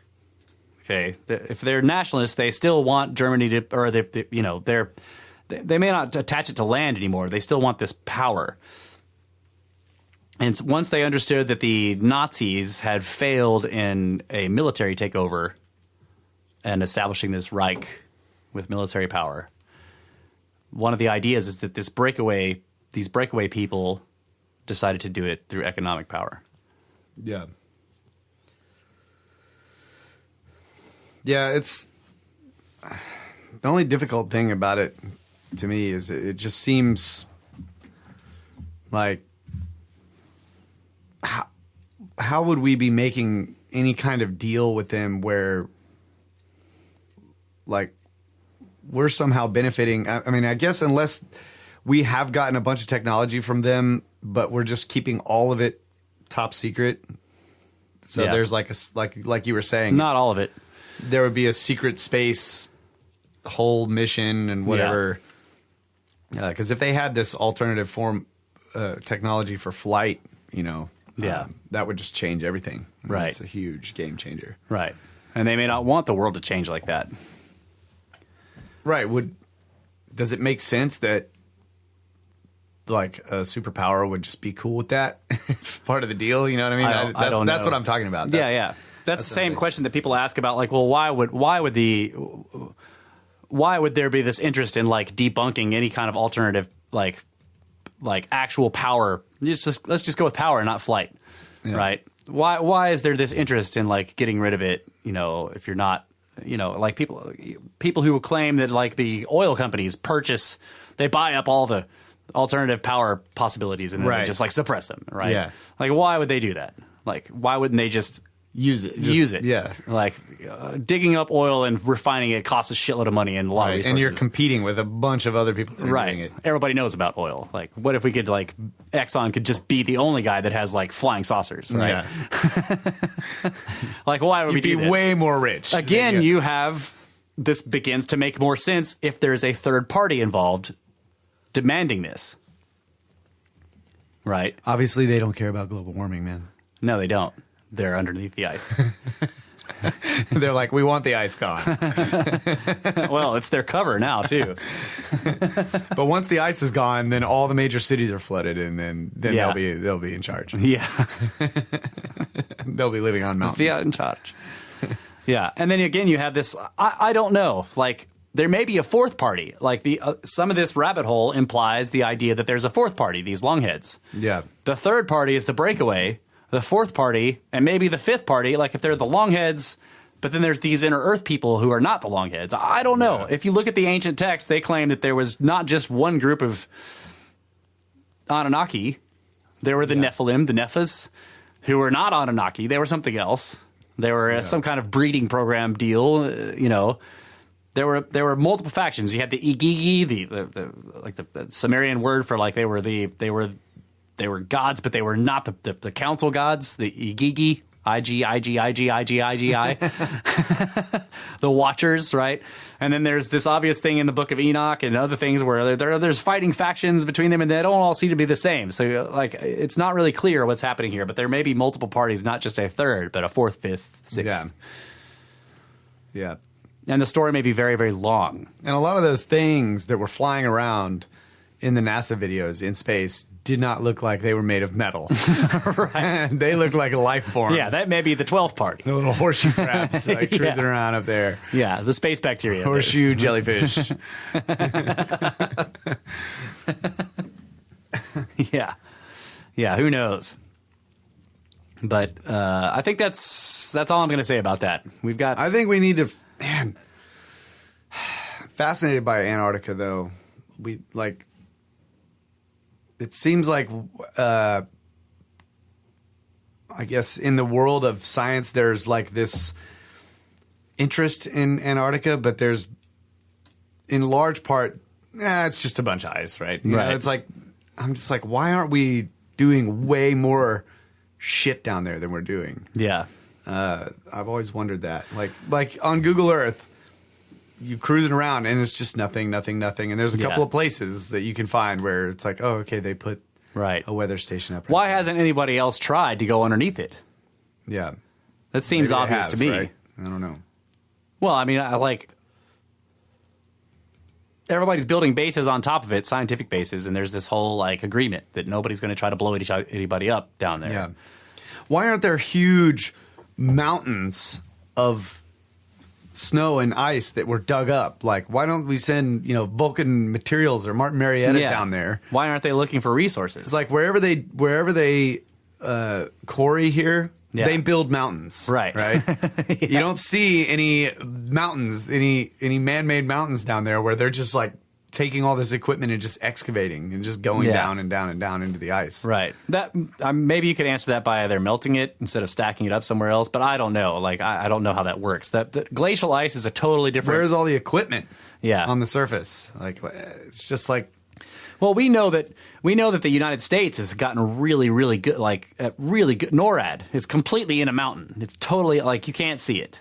It's an enormous endeavor. They built this gigantic, and who knows how much they've been expanding it since they initially built it. But all it is a freaking door in a mountainside. Like, you can't even see it from space. Yeah, that's a good point. So, like, I don't know.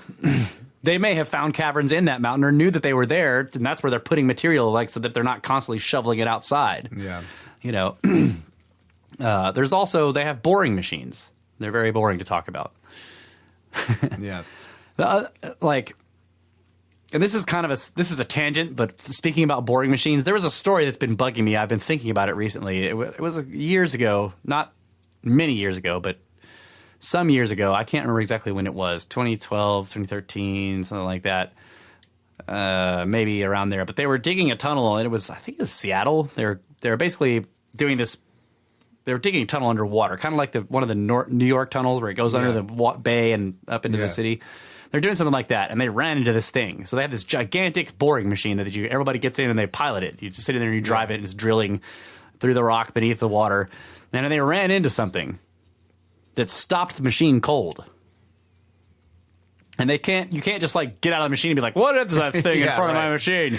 You can't do that. The machine is the hole. Right. And I remember the story, and the people involved were calling it the object, capital T, capital O. And they didn't know what it was, or they were claiming not to know what it was. But it stopped this thing that is capable of boring through solid rock, stopped it cold. And I've never seen a follow-up story on that. What is the object that they ran into? And did they ever finish the tunnel? Does it have a weird jag in it where it goes around the object? You know? Who knows? I don't know. That's sort of a side tangent. I've been wanting to look into that recently, and I've just reminded myself because I'm going to listen to this podcast tomorrow, and I'll remember to look into that story. All right. So you have anything else to say? I'm done with the story. So I just want to know how many pyramids are down there. No, I don't. I don't know. What you brought it up today, and so I just started freaking watching a bunch of videos and reading news articles. Yeah. But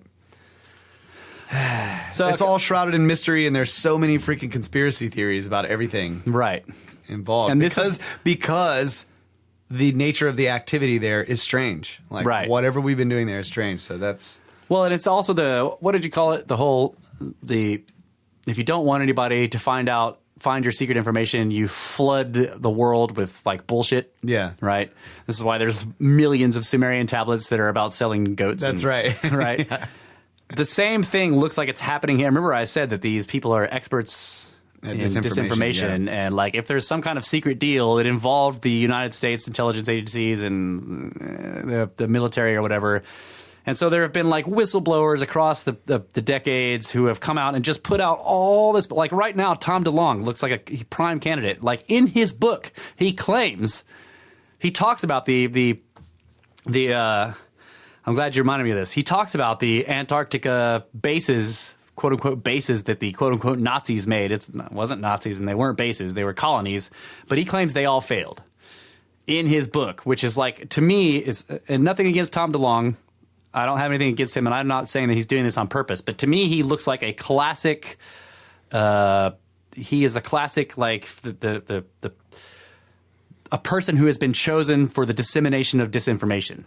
He's very popular, with young people. Blah blah blah. He has an interest in UFOs. He's claiming to have the inside scoop from secret government people. Blah blah blah blah. And he puts out all this stuff, and I'm like, okay, dude, like. You look like the classic disinformation guy, the unaware disinformation guy. You have gotten a bunch of actual documents from actual government people who are actually secret, but they're doing this on purpose. Yeah, I get you. They're trying to put they're putting paid to all the real information by putting this stuff out there and having a bunch of people like look in the wrong direction through your stuff. It's not his fault, probably. Okay. Yeah. But I guess the last thing I want to say is I thought of this and I just remembered it. The idea of the pole shift, the shifting, the crustal shift displacement. And when North America was covered in the ice sheet, like the best explanation for that, and with Siberia being a temperate zone, is that the North Pole was moved from where it is now. That's the best explanation of that. Like Siberia, there's mammoths eating flowering plants because it was temperate there for some reason. It's a very strange thing now because Siberia is in the Arctic Circle, right? Yeah. But we know that there were mammoths eating flowers there that don't grow in the Arctic Circle at the time. So if you look at that and you figure out, so where was the North Pole? And if you put it kind of the Hudson Bay area, middle of the ice sheet, okay, and then you look at where the South Pole was. Australia was mostly in the Antarctic pole. And what's interesting is that the Watcher had to leave, by the way, but Watcher and I were looking a couple of years ago. We were looking at Google Earth, going over some of the desolate areas of Australia, and there are these long striations in the stone that at the time I was like thinking, are these? They can't be dunes. They're not like it. they're not sand dunes. They don't look like that because they're long, continuous lines, right? But they're very sinuous and they go up and down. And I'm like, so I'm looking at this stuff the other day and I realized, okay, wait, Australia would have been that's ice cuts. That does make sense if you think of it as glacial action, but nobody associates glaciers with Australia. So I was like not thinking about ice at the time. But now that I'm thinking back at it, like those could be ice cuts. Okay, so Australia moves out of the Antarctic zone and Antarctica, the continent of Antarctica now moves into it. And this also explains all the ancient maps that have these periods, right? Like the Piri Reis one shows like the coastline, but the interior is full of ice. But there are other ones, the Orontius Phineas and some other Mercator maps or whatever that come from more ancient source maps that show interior rivers and hills and forests. And again, they found forests frozen, petrified in Antarctica, right? They found whole forests, right? Dude, that'd be crazy if like all the trees are still standing up and there's like all the right, everything still is all flat frozen. Yeah, but it just got frozen and covered in ice. And if it all melts, the trees will keep growing and they'll be fine, right? It's all in stasis. If it all melts, there's just like a stone forest. Yeah. That'd be freaking nuts. Yeah. And again, I think back to the idea of the fallen being imprisoned beneath the earth in a desolate place, a desert. The Antarctic is one of the most arid places on the planet. It's a desert. Yeah. That's freaking cool. And what happened? Solomon was supposed to find the Shamir in a giant ancient temple beneath a desert. What if it was that desert? Yeah. That's what they found. They went in there and they found the Shamir. And they've been kicking ass ever since. Right. All right. Oh, that's cool. I'm done. You do all the outros. I'm tired. I'm done. All right, thanks, everybody. Get your asses back to work, Adamu. High one. Snakes!